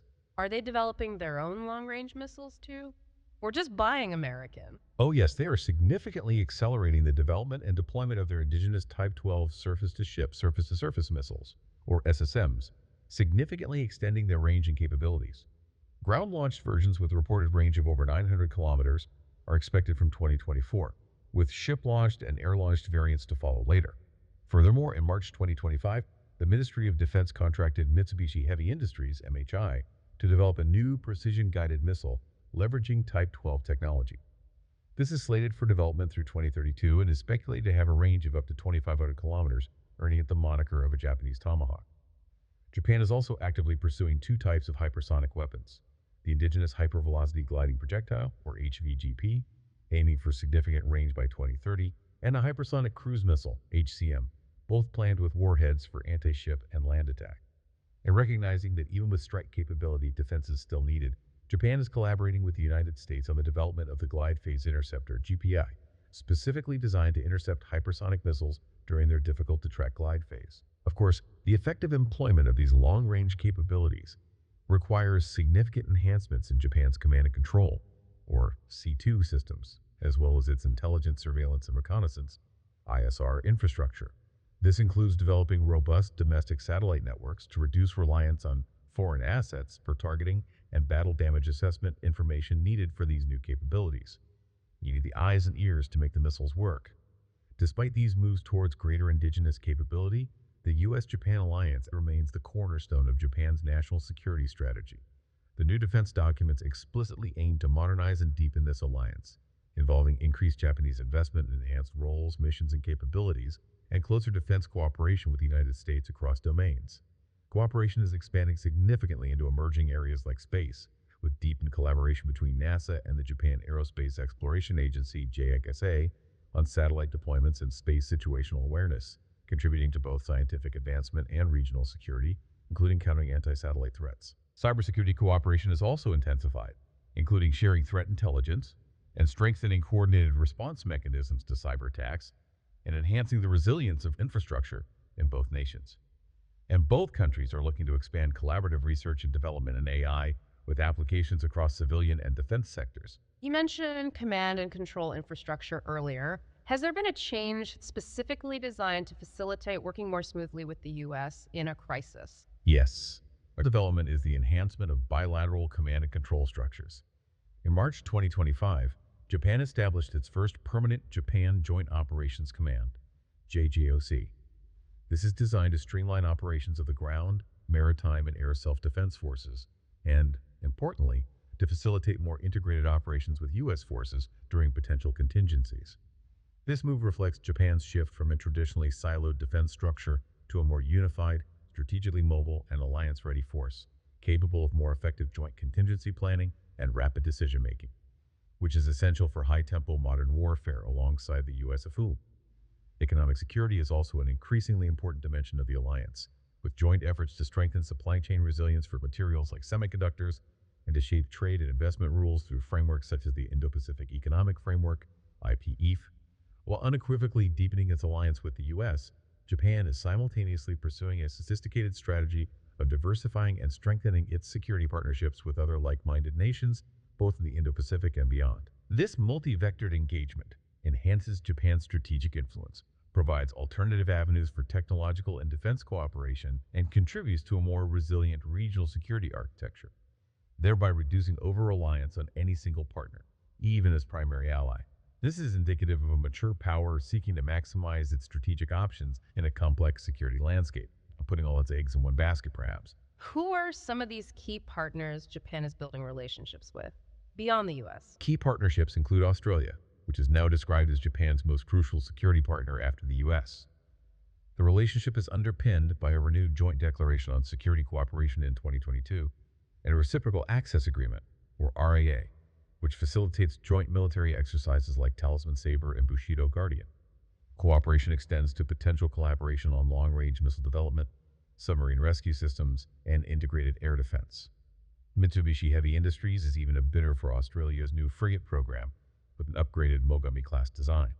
Another flagship trilateral initiative is the Global Combat Air Program, or GCIP, with the United Kingdom and Italy. This aims to jointly develop a sixth-generation stealth fighter jet by 2035, merging Japan's FX program with the UK-led Tempest program. A joint venture is expected to be established in 2025. Interestingly, some reports suggest the U.S. has had concerns about the level of autonomy and potentially sensitive technology access Japan might gain through GCIP, given its historical reliance on U.S. aviation technology. A little friction there, potentially. Japan has also signed an RAA with the Philippines, enabling the JSDF to train and operate in the country, and vice versa, a significant step given the South China Sea tensions. This complements the emerging U.S.-Japan-Philippines trilateral security dialogue focused on maritime security. With Indonesia, a 2021 security agreement facilitates the transfer of defense equipment and technology, enabling joint R&D and production. Discussions are underway for joint development of Mogami-class frigates, and Japan has delivered high-speed patrol boats. They also conduct joint exercises like Super Garuda Shield. Japan has also strengthened its engagement with NATO, formalized through an individually tailored partnership program for 2023-2026, enhancing dialogue, cooperation, and interoperability. Japan has even contributed non-lethal aid to NATO support packages for Ukraine. And finally, Japan is in discussions regarding potential collaboration on specific advanced technology projects under AUKUS Pillar II, particularly in areas like AI, cybersecurity, and quantum technologies, where Japan also invests heavily. So they're plugging into multiple networks. This extensive network building truly highlights Japan's shift towards a much more proactive stance in security than we've seen before. It does. This extensive network building reflects Japan's proactive diplomacy and its commitment to contributing to regional and global security in a more tangible way than in the past. The revitalization of Japan's defense industrial base is an enabler of these ambitions. The significant increase in defense spending, coupled with a focus on indigenous development of key capabilities like advanced missiles and participation in international co-development programs such as GCAP, signals a concerted effort to foster domestic innovation and reduce long-term reliance on foreign suppliers for technologies. The establishment of entities like the Defense Innovation Technology Institute, modeled on the U.S. DARPA, further underscores this strategic imperative. A stronger domestic DIB not only enhances strategic autonomy, but also positions Japan as a more capable and potentially influential partner in the global defense landscape. And recognizing cybersecurity as a national security vulnerability, Japan's new strategies place a strong emphasis on bolstering its defenses in this domain. The NSS introduces the concept of active cyber defense, which involves taking proactive measures to neutralize cyber threats before they can cause significant damage. In April 2025, Japan's lower house passed the Active Cyber Defense, or ACD bill, with full implementation expected by 2027. This legislation is significant as it authorizes government agencies, under strict legal safeguards, to monitor external telecommunications traffic and, if necessary, preemptively disrupt cyber attacks, including neutralizing attacker servers located abroad. The law empowers agencies to monitor IP data and communication metadata, but not the content of private communications like emails or text messages, in an attempt to balance security needs with privacy concerns. An independent oversight body will monitor and approve data acquisition and neutralization actions, and a National Cybersecurity Office within the Cabinet Secretariat will coordinate responses by police and military units. The law also includes penalties for government officials who illegally use or leak acquired information. This marks a significant shift from a purely defensive cybersecurity posture to one that allows for more proactive engagement with cyber threats, basically hacking back under certain conditions. Okay, so to quickly recap Japan's transformation. Driven by explicit threats from China and North Korea and drawing lessons from Ukraine, they are fundamentally breaking with decades of defense policy. They're nearly doubling spending, acquiring capabilities like long-range missiles for counterstrike, a huge constitutional shift, and massively strengthening their alliance with the U.S. in new domains like cyber and space. At the same time, they're building a dense network of partnerships across the Indo-Pacific and beyond, and investing heavily in their own defense industry and cyber capabilities. This is Japan consciously seeking to take on a much more proactive, capable role in its own security and regional stability, a really profound change. Right. Turning now to Europe, the wake-up call from Ukraine has spurred a huge surge in defense activity there. But Europe's path feels, well, more complex maybe, tangled up in the dual identities and sometimes competing priorities of NATO and the European Union. It is a complex landscape indeed. The geopolitical landscape of Europe has been irrevocably altered since 2020, primarily, as you say, by Russia's full-scale invasion of Ukraine in February 2022. This act of aggression served as a profound, unexpected wake-up call for many compelling European nations and transatlantic institutions to undertake what has been described as a sweeping reevaluation of their fundamental security and defense policies. And what followed that sudden wake-up call? What was the immediate reaction? What followed is a period of intensified rearmament across the continent, a renewed focus on alliance cohesion within NATO, reinforcing that core collective defense mission, and concurrently, a more urgent pursuit of greater strategic autonomy by the European Union as a distinct entity. Key European powers, including Germany with its significant shifts, France navigating its role and ambitions, the United Kingdom adapting post-Brexit, and Poland with its remarkably rapid military expansion, have all announced significant increases in defense spending and launched major rearmament programs.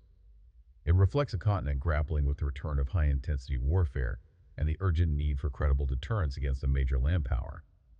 The war in Ukraine has acted as both a powerful catalyst and a significant stress test for European defense integration and capabilities. While pre-existing EU initiatives for defense cooperation certainly gained new political momentum, the conflict also starkly exposed limitations in the European defense industrial base's capacity to surge production, particularly of ammunition, at the scale and pace needed to meet the demands of both supporting Ukraine and simultaneously replenishing national stockpiles that had been depleted. This must have led to some sharp debates within Europe itself, like buy European versus buy what works now. It has fueled debates about national industrial interests versus the need for broader and faster sourcing options. A clear example is France's strong push for European procurement, favoring buying within the EU to build European industry, versus other member states, particularly those on the eastern flank, who often desire broader access to faster or non-EU sourcing options, including from the United States or South Korea, to meet their immediate needs rapidly. Furthermore, the crisis has sharpened the long-standing tension between Europe's aspirations for greater strategic autonomy, the the ability to act independently, and the enduring reliance on NATO and U.S. security guarantees for their ultimate defense. Can Europe truly defend itself without the U.S.? That's the underlying question. NATO itself has responded decisively to this transformed security environment. It has fundamentally reaffirmed its core mission of collective defense and adapted its strategic posture significantly. At the Madrid summit in June 2022, NATO adopted a new strategic concept. This document explicitly identifies the Russian Federation as the most significant and direct threat to Allied security and stability. This marked a stark and unambiguous shift compared to previous assessments that had described Russia more as a, strategic partner, believe it or not.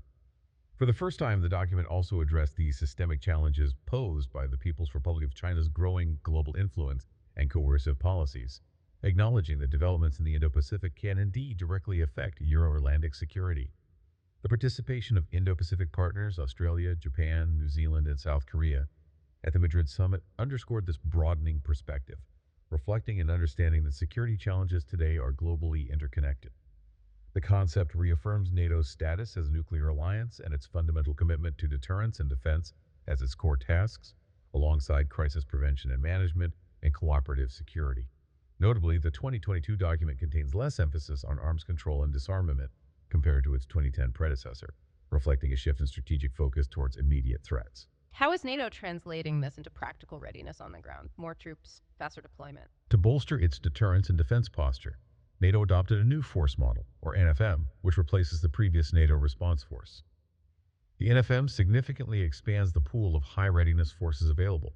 It aims to have over 100,000 troops ready to deploy within 0-10 days, an additional 200,000 troops within 10-30 days, and a larger pool of up to 500,000 forces available within 30-180 days. This structure provides NATO commanders with greater flexibility and scalability to respond to crises across the alliance. A key component of the NFM is the strengthening of NATO's forward presence on its eastern flank. Multinational battle groups established after 2014 in countries like the Baltics and Poland, and expanded after 2022 into Bulgaria, Hungary, Romania, and Slovakia, are being scaled up in some cases to brigade-size units where and when required. As of February 2025, 8 such battle groups were operational, effectively doubling the number of troops on the ground and extending NATO's defensive line from the Baltic Sea down to the Black Sea. The NFM emphasizes pre-assigned national forces for specific regional defense plans, increased pre-positioning of equipment and ammunition stockpiles closer to potential areas of conflict, strengthened command and control structures, and enhanced integrated air and missile defense capabilities.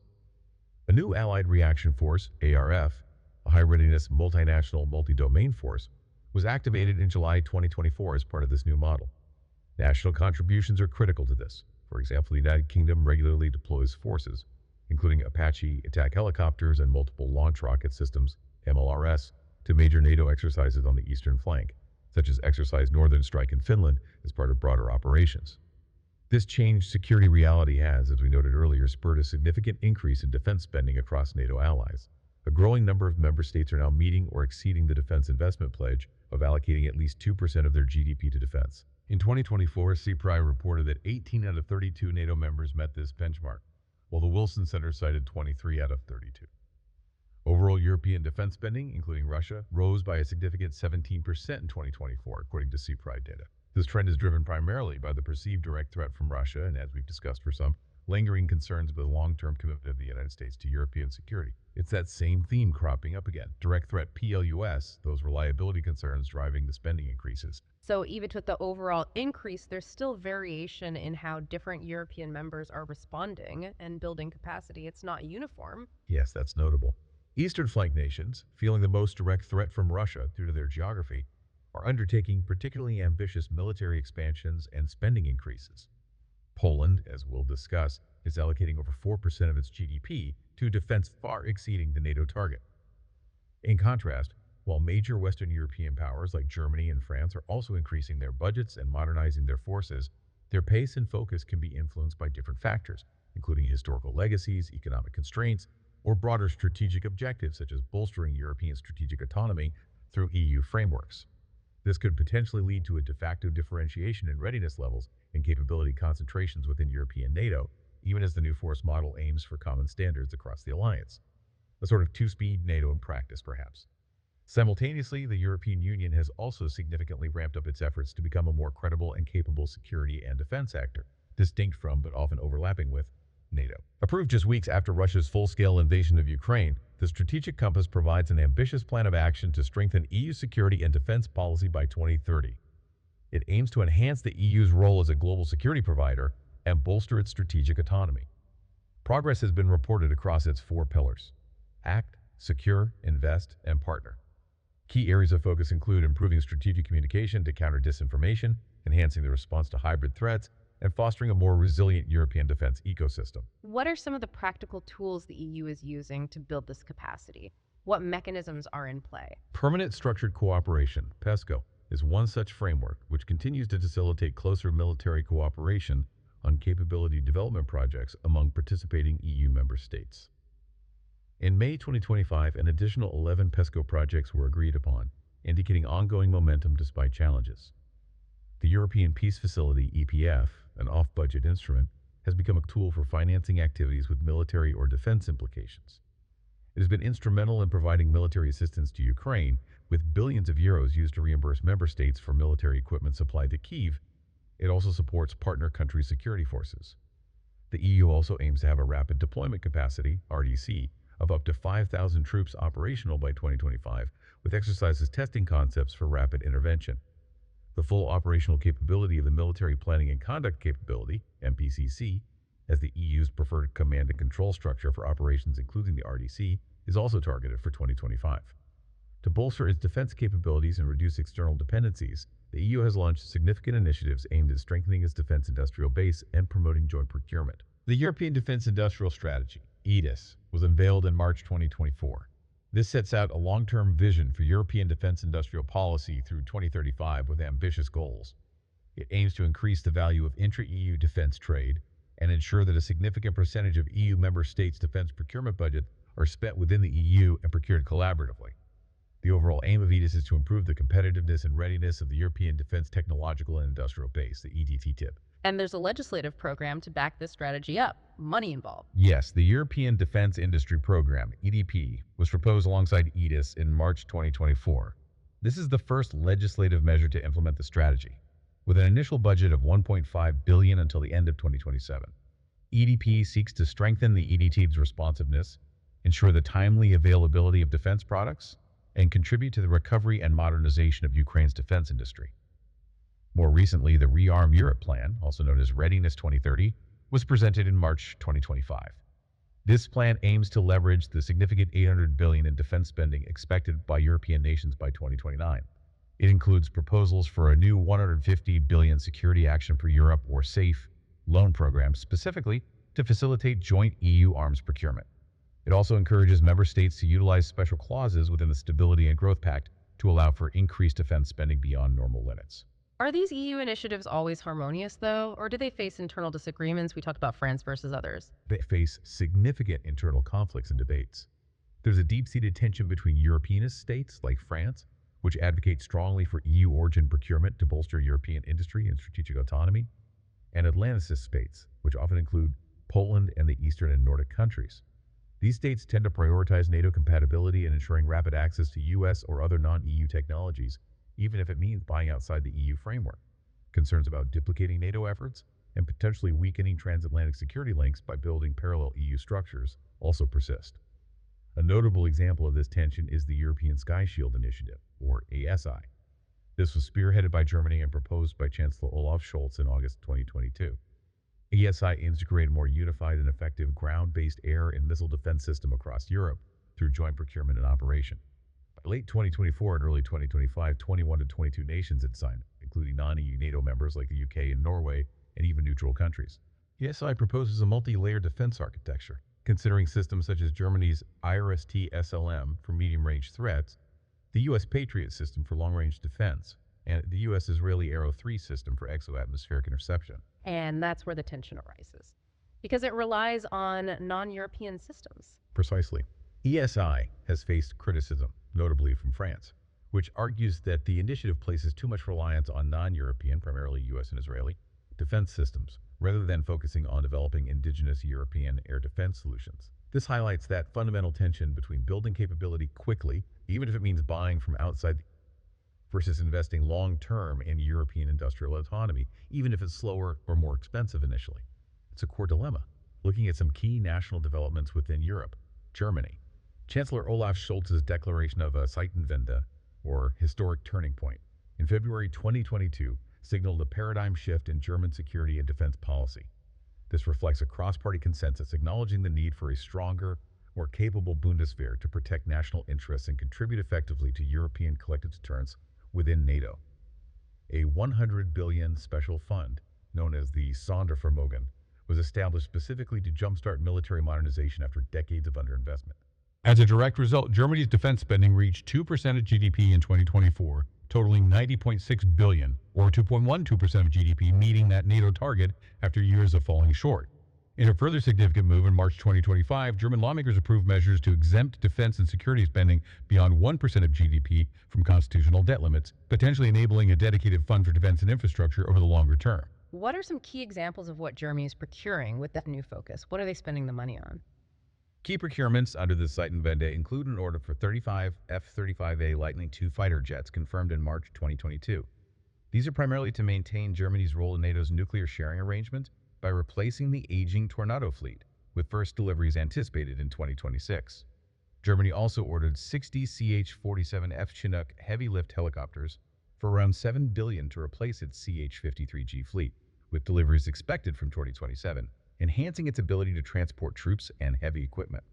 Upgrades and further procurement are ongoing for the PMA infantry fighting vehicle, despite facing readiness issues, as it's a core component of the Army's mechanized forces. Procurement of Boxer armored personnel carriers continues, including a new heavy infantry weapon carrier variant, and 4 new Patriot air defense systems and radar conversion kits were procured in March 2024, bolstering their air defense capabilities. Germany is also a key partner in those big Franco-German defense projects, MGCS and FCAS. They seem significant for Europe's autonomy goals, but have faced challenges, haven't they? They are, and they represent the difficult side of that autonomy ambition. Germany is a key partner in 2 major Franco-German defense projects.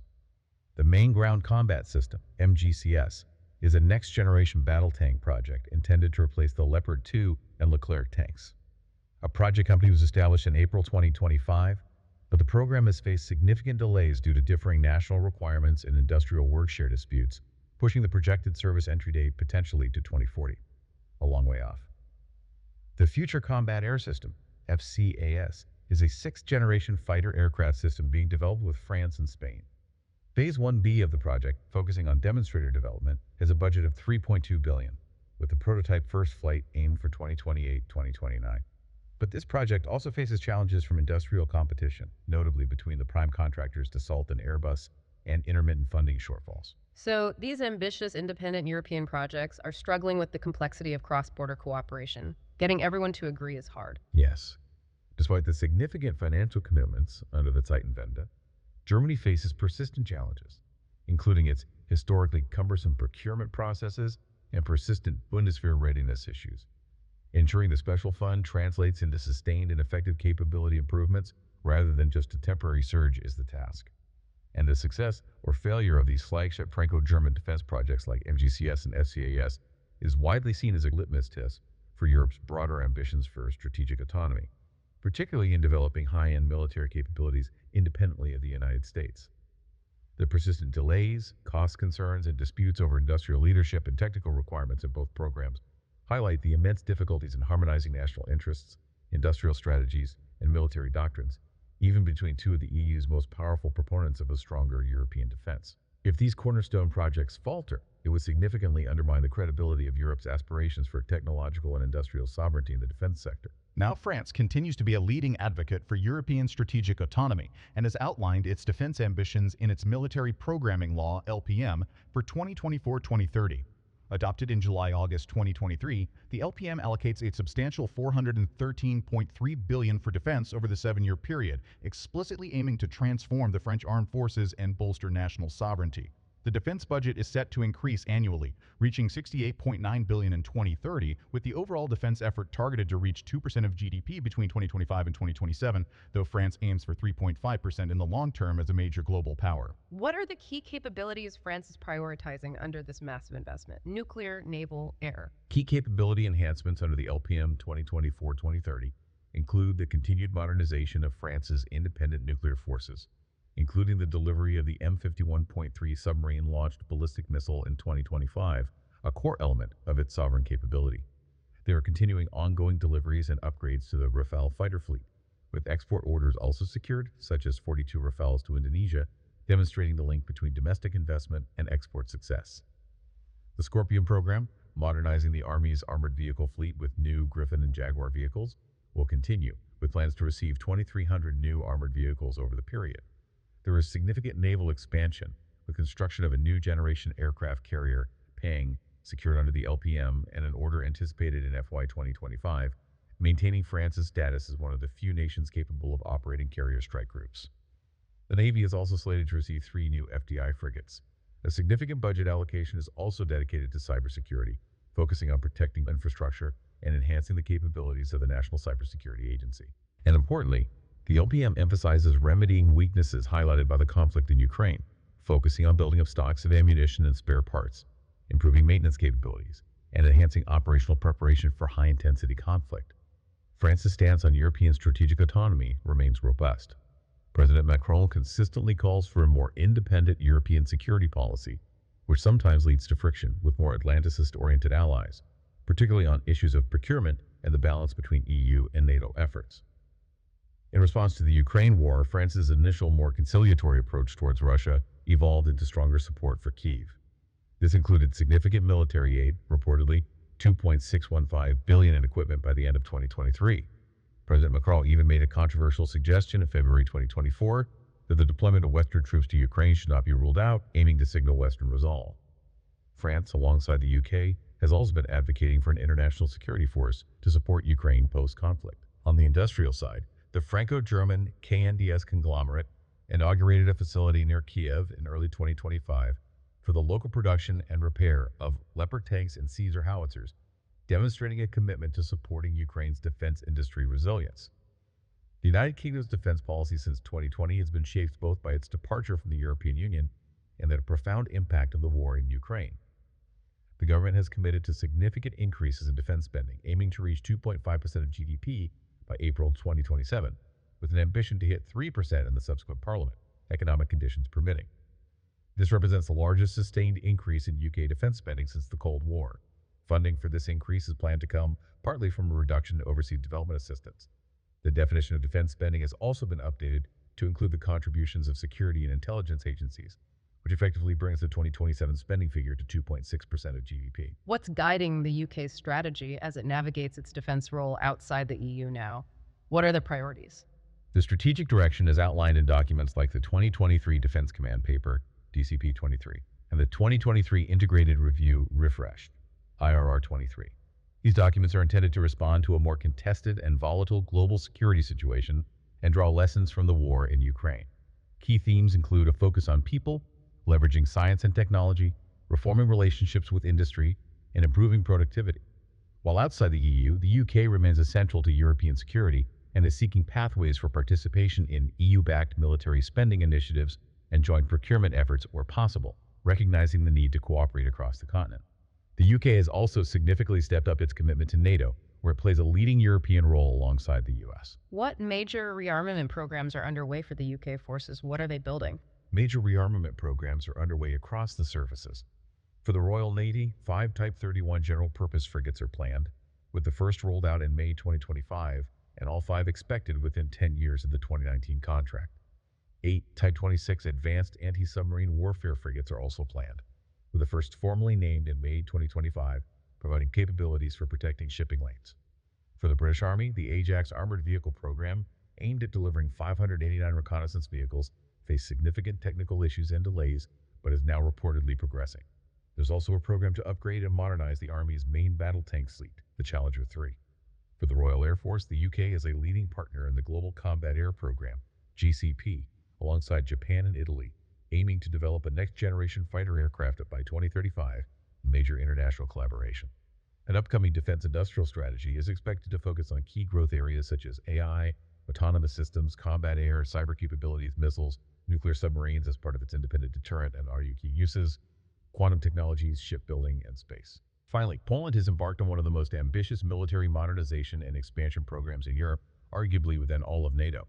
This is driven by its direct proximity to the war in Ukraine, the lessons learned from that conflict, and a deep-seated historical vigilance against Russian aggression. Warsaw's defense spending has surged dramatically, reaching over 4% of GDP in 2024, with plans to increase this to 4.7% in 2025, which would be approximately $45 billion. This makes Poland NATO's leading nation in terms of defense spending as a percentage of GDP. The Polish armed forces are also set for a major expansion, with plans to increase personnel from around 205,000 at the end of 2024 to 300,000 by 2035, a roughly 50% increase. That's huge. Where is Poland acquiring arms on this scale and speed? They must be buying from everywhere. To equip this much larger force rapidly, Poland has pursued large-scale arms acquisitions from multiple partners, notably South Korea and the United States. Poland has become the largest recipient of South Korean military equipment worldwide. An initial framework agreement in July 2022, followed by contracts worth $12.4 billion in August 2022, covers the procurement of 180 K2 Black Panther main battle tanks, 212 K9 Thunder self-propelled howitzers, 48 Fa-50 Fighting Eagle light combat aircraft, and K239 Chunmoo multiple rocket launcher systems. A follow-on deal for an additional 180 K2 tanks, valued at approximately $6.2 billion, was reportedly being finalized in early 2025, reflecting their commitment to rapid modernization. Poland is also actively seeking technology transfer and local production opportunities as part of these deals to build its own industrial capacity. From the United States, Poland continues to acquire significant military hardware, including Abrams main battle tanks, HIMARS rocket artillery launchers, Apache attack helicopters, and F-35 fighter jets. A key development for both Poland and NATO was the operationalization of the U.S. Aegis Ashore missile defense base in Redziko, northern Poland, in November 2024. This forms a part of NATO's broader ballistic missile defense architecture. Poland plays a role in NATO's eastern flank security. It hosts a U.S.-led multinational NATO battle group, which is now being scaled up to brigade size and serves as a key logistical hub for military aid flowing into Ukraine. Warsaw has also been a major donor of military equipment to Ukraine itself. What are the main challenges with such a rapid and large-scale expansion? Can they sustain it? The rapid pace and scale of Poland's rearmament presents significant challenges, particularly in financing these extensive purchases, many of which rely on direct loans from supplier nations.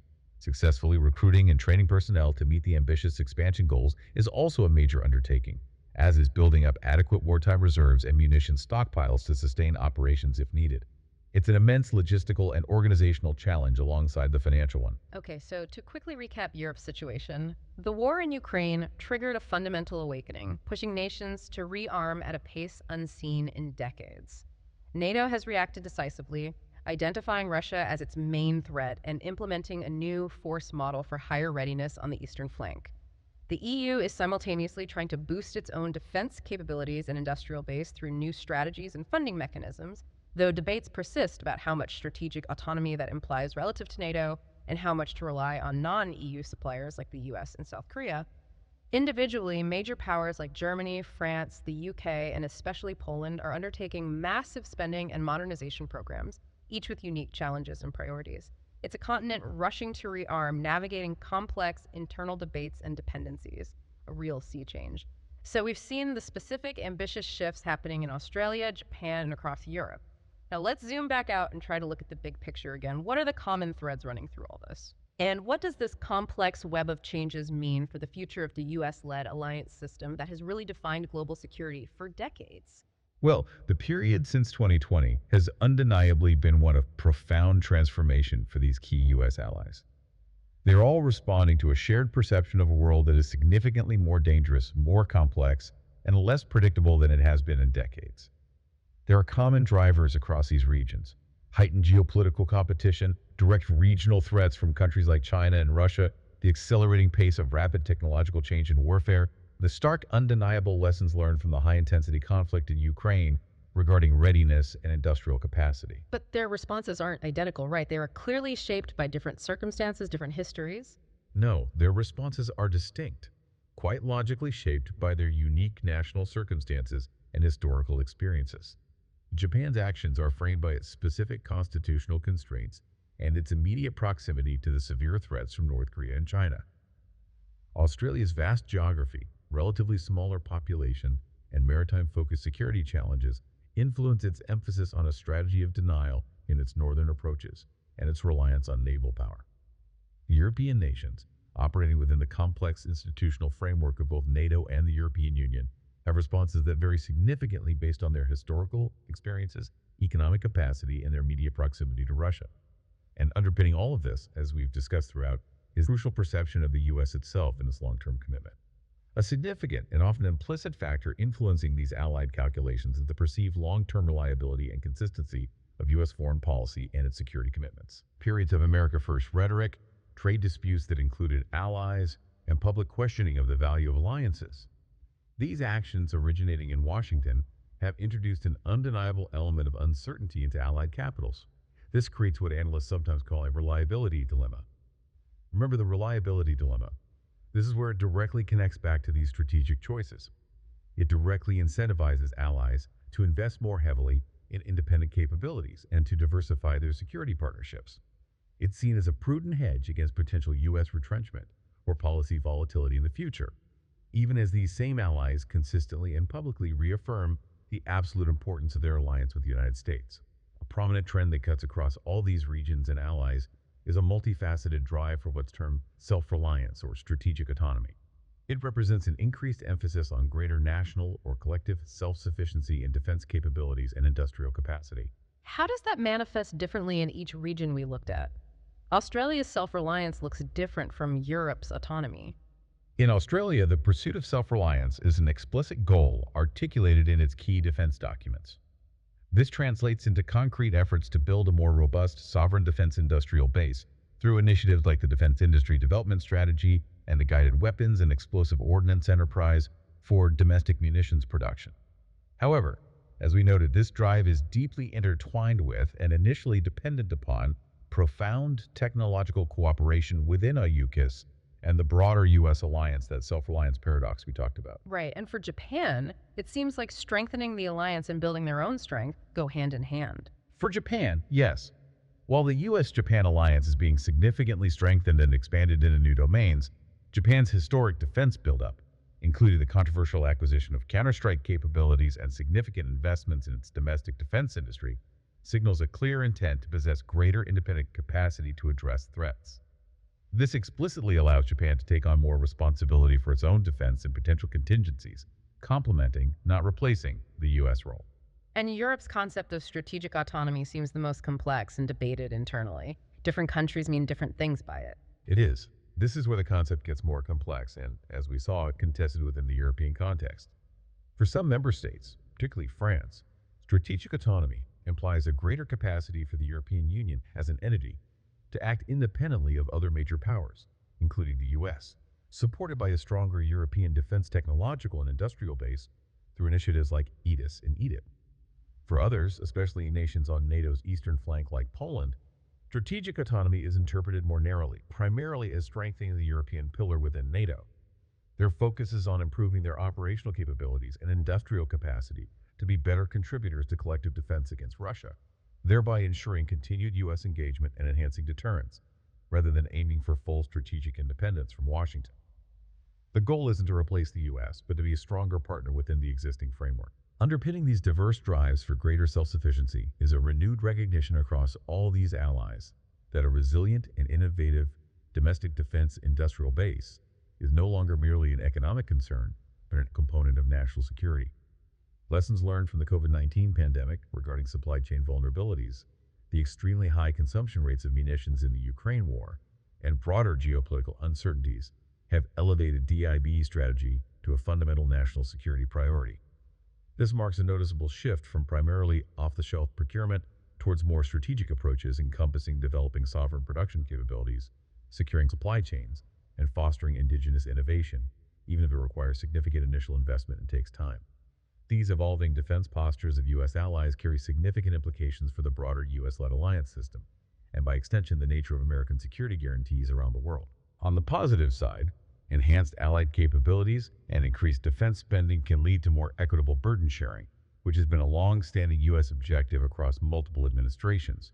For example, a successfully modernized and expanded Polish military significantly bolsters NATO's eastern flank, potentially affording the U.S. greater strategic flexibility to address challenges in other regions if needed. More capable allies mean a stronger collective defense, in theory. But are there potential challenges that arise if allies are all building up their own capabilities, possibly with different equipment or diverging priorities? Could it actually weaken the alliance? Yes, there are challenges, particularly if these efforts are not carefully coordinated within existing alliance frameworks. This could potentially introduce issues like diminished interoperability if allies procure a diverse range of non-standard equipment that doesn't work seamlessly together in coalition operations. Imagine trying to fight together if your radios don't talk to each other. It could also lead to duplication of effort, resulting in inefficient allocation of resources. And, in a more significant scenario, it could even lead to strategic divergence if threat perceptions or policy priorities begin to differ significantly among allies over time. We know that countries like China actively seek to exploit any perceived fissures or weaknesses in the U.S. alliance network. The acquisition of independent long-range strike capabilities by allies such as Australia and Japan, while potentially complementing U.S. deterrence efforts by presenting a more complex threat to adversaries, also introduces new complexities for crisis management and escalation control. These capabilities require robust command and control systems and clear doctrines for their use. And ideally, these should be harmonized with alliance partners to avoid dangerous miscalculations in a crisis. Who decides when to use them? As allies invest in more diverse and sometimes indigenous advanced military systems, the imperative to maintain and enhance interoperability, not only with U.S. forces but also among themselves, becomes increasingly complex. While new capabilities certainly strengthen individual allies, their collective deterrent and warfighting effectiveness in a coalition scenario will hinge on seamless technical integration, shared operational doctrines, and common standards. Initiatives like AUKUS Pillar II and deepened U.S.-Japan technological cooperation explicitly aim to foster this interoperability alongside capability development. However, the proliferation of new systems requires deliberate and sustained effort from all parties to ensure that the sum of allied military power is indeed greater than its individual parts. The current trajectory suggests that U.S. allies are increasingly willing and preparing to take on greater responsibility for their own defense and for regional security. This clearly aligns with U.S. calls for more equitable burden sharing and can strengthen the overall deterrence posture of the alliance network. However, the risk of strategic divergence, while perhaps low in the immediate term, cannot be entirely dismissed. If the pursuit of self-reliance or strategic autonomy were to lead to fundamentally different assessments of primary threats, or result in choices in capability development that hinder interoperability, or create a perception among allies that they must increasingly go it alone in certain scenarios, it could potentially strain alliance cohesion over time. The central challenge for the U.S. and its allies in the coming years will be to ensure that these enhanced national and regional defense capabilities are developed and employed in ways that are complementary to and integrated with overarching alliance strategies. This requires continuous dialogue, joint planning, and a shared understanding of threats and responsibilities, both within NATO and across the U.S. hub-and-spokes alliance system in the Indo-Pacific. Constant communication will be key. Okay, so to summarize that complex picture, key U.S. allies are responding to a confluence of severe threats and those layered concerns about U.S. reliability by significantly boosting their own defense capabilities and pursuing greater self-reliance. This largely aligns with U.S. calls for burden sharing, but the path is complex, involving paradoxes like seeking independence through interdependence, like AUKUS, and internal debates about how much strategic autonomy Europe truly desires relative to NATO. The core challenge for the future is ensuring these diverse efforts remain interoperable and strategically aligned so that this significant investment in defense ultimately strengthens rather than inadvertently strains the U.S.-led alliance system, a really fine line to walk. So what does all this mean for the big picture then? Where are we heading in terms of global security based on these trends? Well, the period since 2020 has marked a truly decisive and transformative era for the defense policies of key United States allies. They're actively adapting to a security environment that is undeniably more dangerous, more complex, and less predictable than at any time since the end of the Cold War. Despite all this transformation and investment, are there still significant challenges ahead for these nations? It sounds incredibly difficult to pull off. Despite the renewed political commitment and the significant resources being allocated, these allied defense transformations face several enduring challenges that will need to be navigated over the coming years. One is funding sustainability. The announced increases in defense budgets are substantial, but their long-term political and economic sustainability remains a question, especially when juxtaposed with competing domestic priorities like healthcare or infrastructure and the risk of future economic downturns.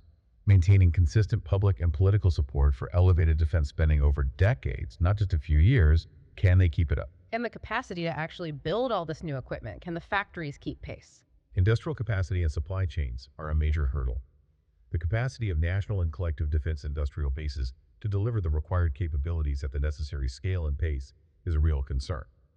The war in Ukraine has starkly illustrated the limitations in rapidly surging production, particularly for high-demand items like munitions and components.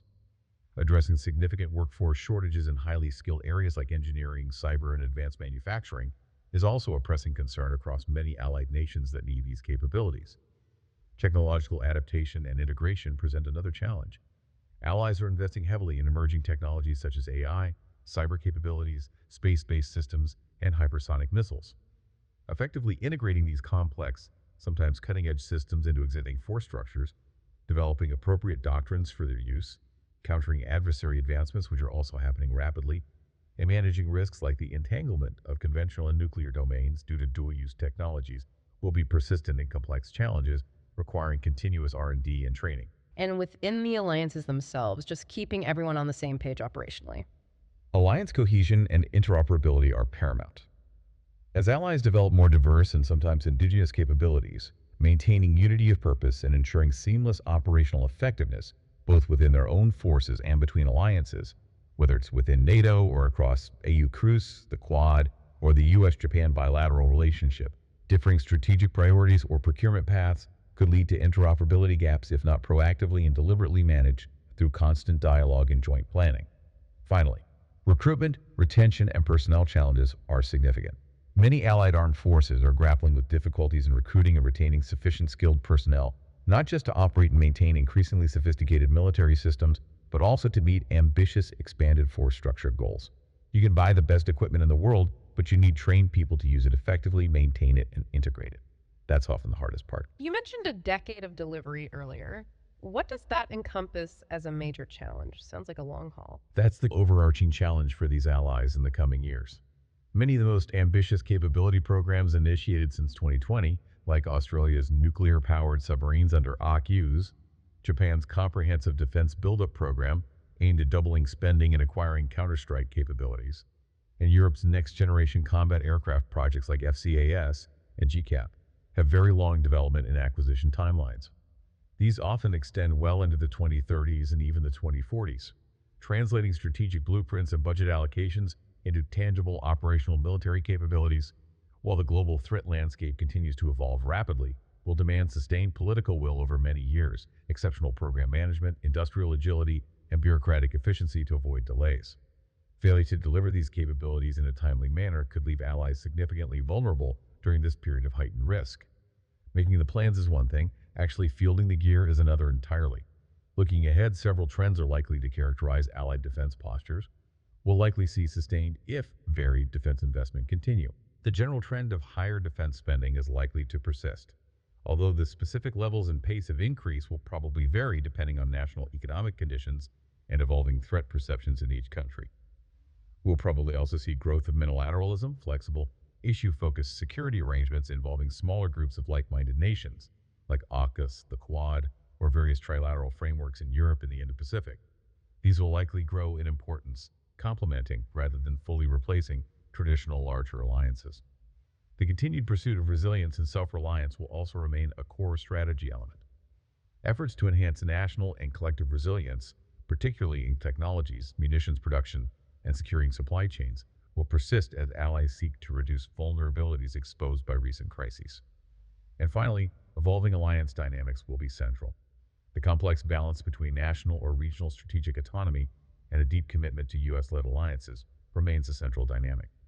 The nature of U.S. foreign policy and its perceived reliability will continue to heavily influence allied calculations in this regard. That factor isn't going away. These significant shifts in allied defense policies will inevitably impact global and regional security dynamics. On the positive side, enhanced capabilities among U.S. allies could strengthen collective deterrence against potential aggressors and contribute to a more stable distribution of power, with more actors capable of contributing to security alongside the U.S. Increased burden sharing can also alleviate some of the pressure on U.S. resources and global commitments. However, these developments are not without risks. An uncoordinated or overly nationalistic arms buildup could inadvertently fuel regional arms races, increase mutual suspicions among neighbors, and heighten the risk of miscalculation, particularly in already tense regions like the Indo-Pacific. The proliferation of advanced strike capabilities and emerging technologies, as allies acquire them, requires careful consideration of strategic stability and how to prevent escalation. Ultimately, the ability of allies, collectively and individually, to effectively address the full spectrum of threats, from high-intensity conventional conflict to pervasive gray zone and hybrid warfare, will be for maintaining peace and stability in their respective regions and globally. In conclusion, the period since 2020 has initiated a fundamental and long-term transformation in the defense strategies and capabilities of key U.S. allies. These nations are actively adapting to a security environment that is indeed more dangerous, more complex, and less predictable than at any time since the end of the Cold War. The success of their ambitious modernization and rearmament efforts will depend on sustained political commitment over many years, strategic foresight and resource allocation, the ability to overcome significant industrial and technological hurdles, and the adept management of complex alliance relationships in an era of shifting global power dynamics. The overarching goal remains the preservation of peace and stability through credible deterrence, strengthened collective security, and increased self-reliance. So what does this all mean for you, the listener? This reveals that allies are clearly preparing for a future where they might need to rely more on themselves and on each other.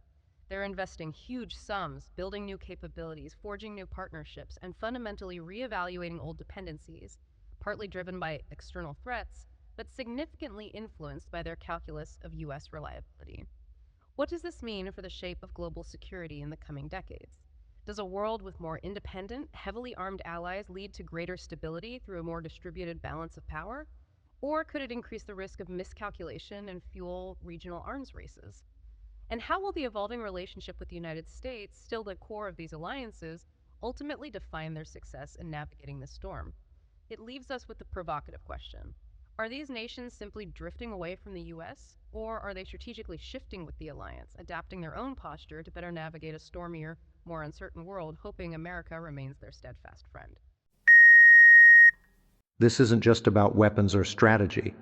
It's about trust. And the uncomfortable truth that even the strongest alliances are still promises, not guarantees. In the next episode, we look at the adversaries, at how China, Russia, and Iran have mapped Western hesitation and begun acting on what they believe we won't do. Please like and subscribe.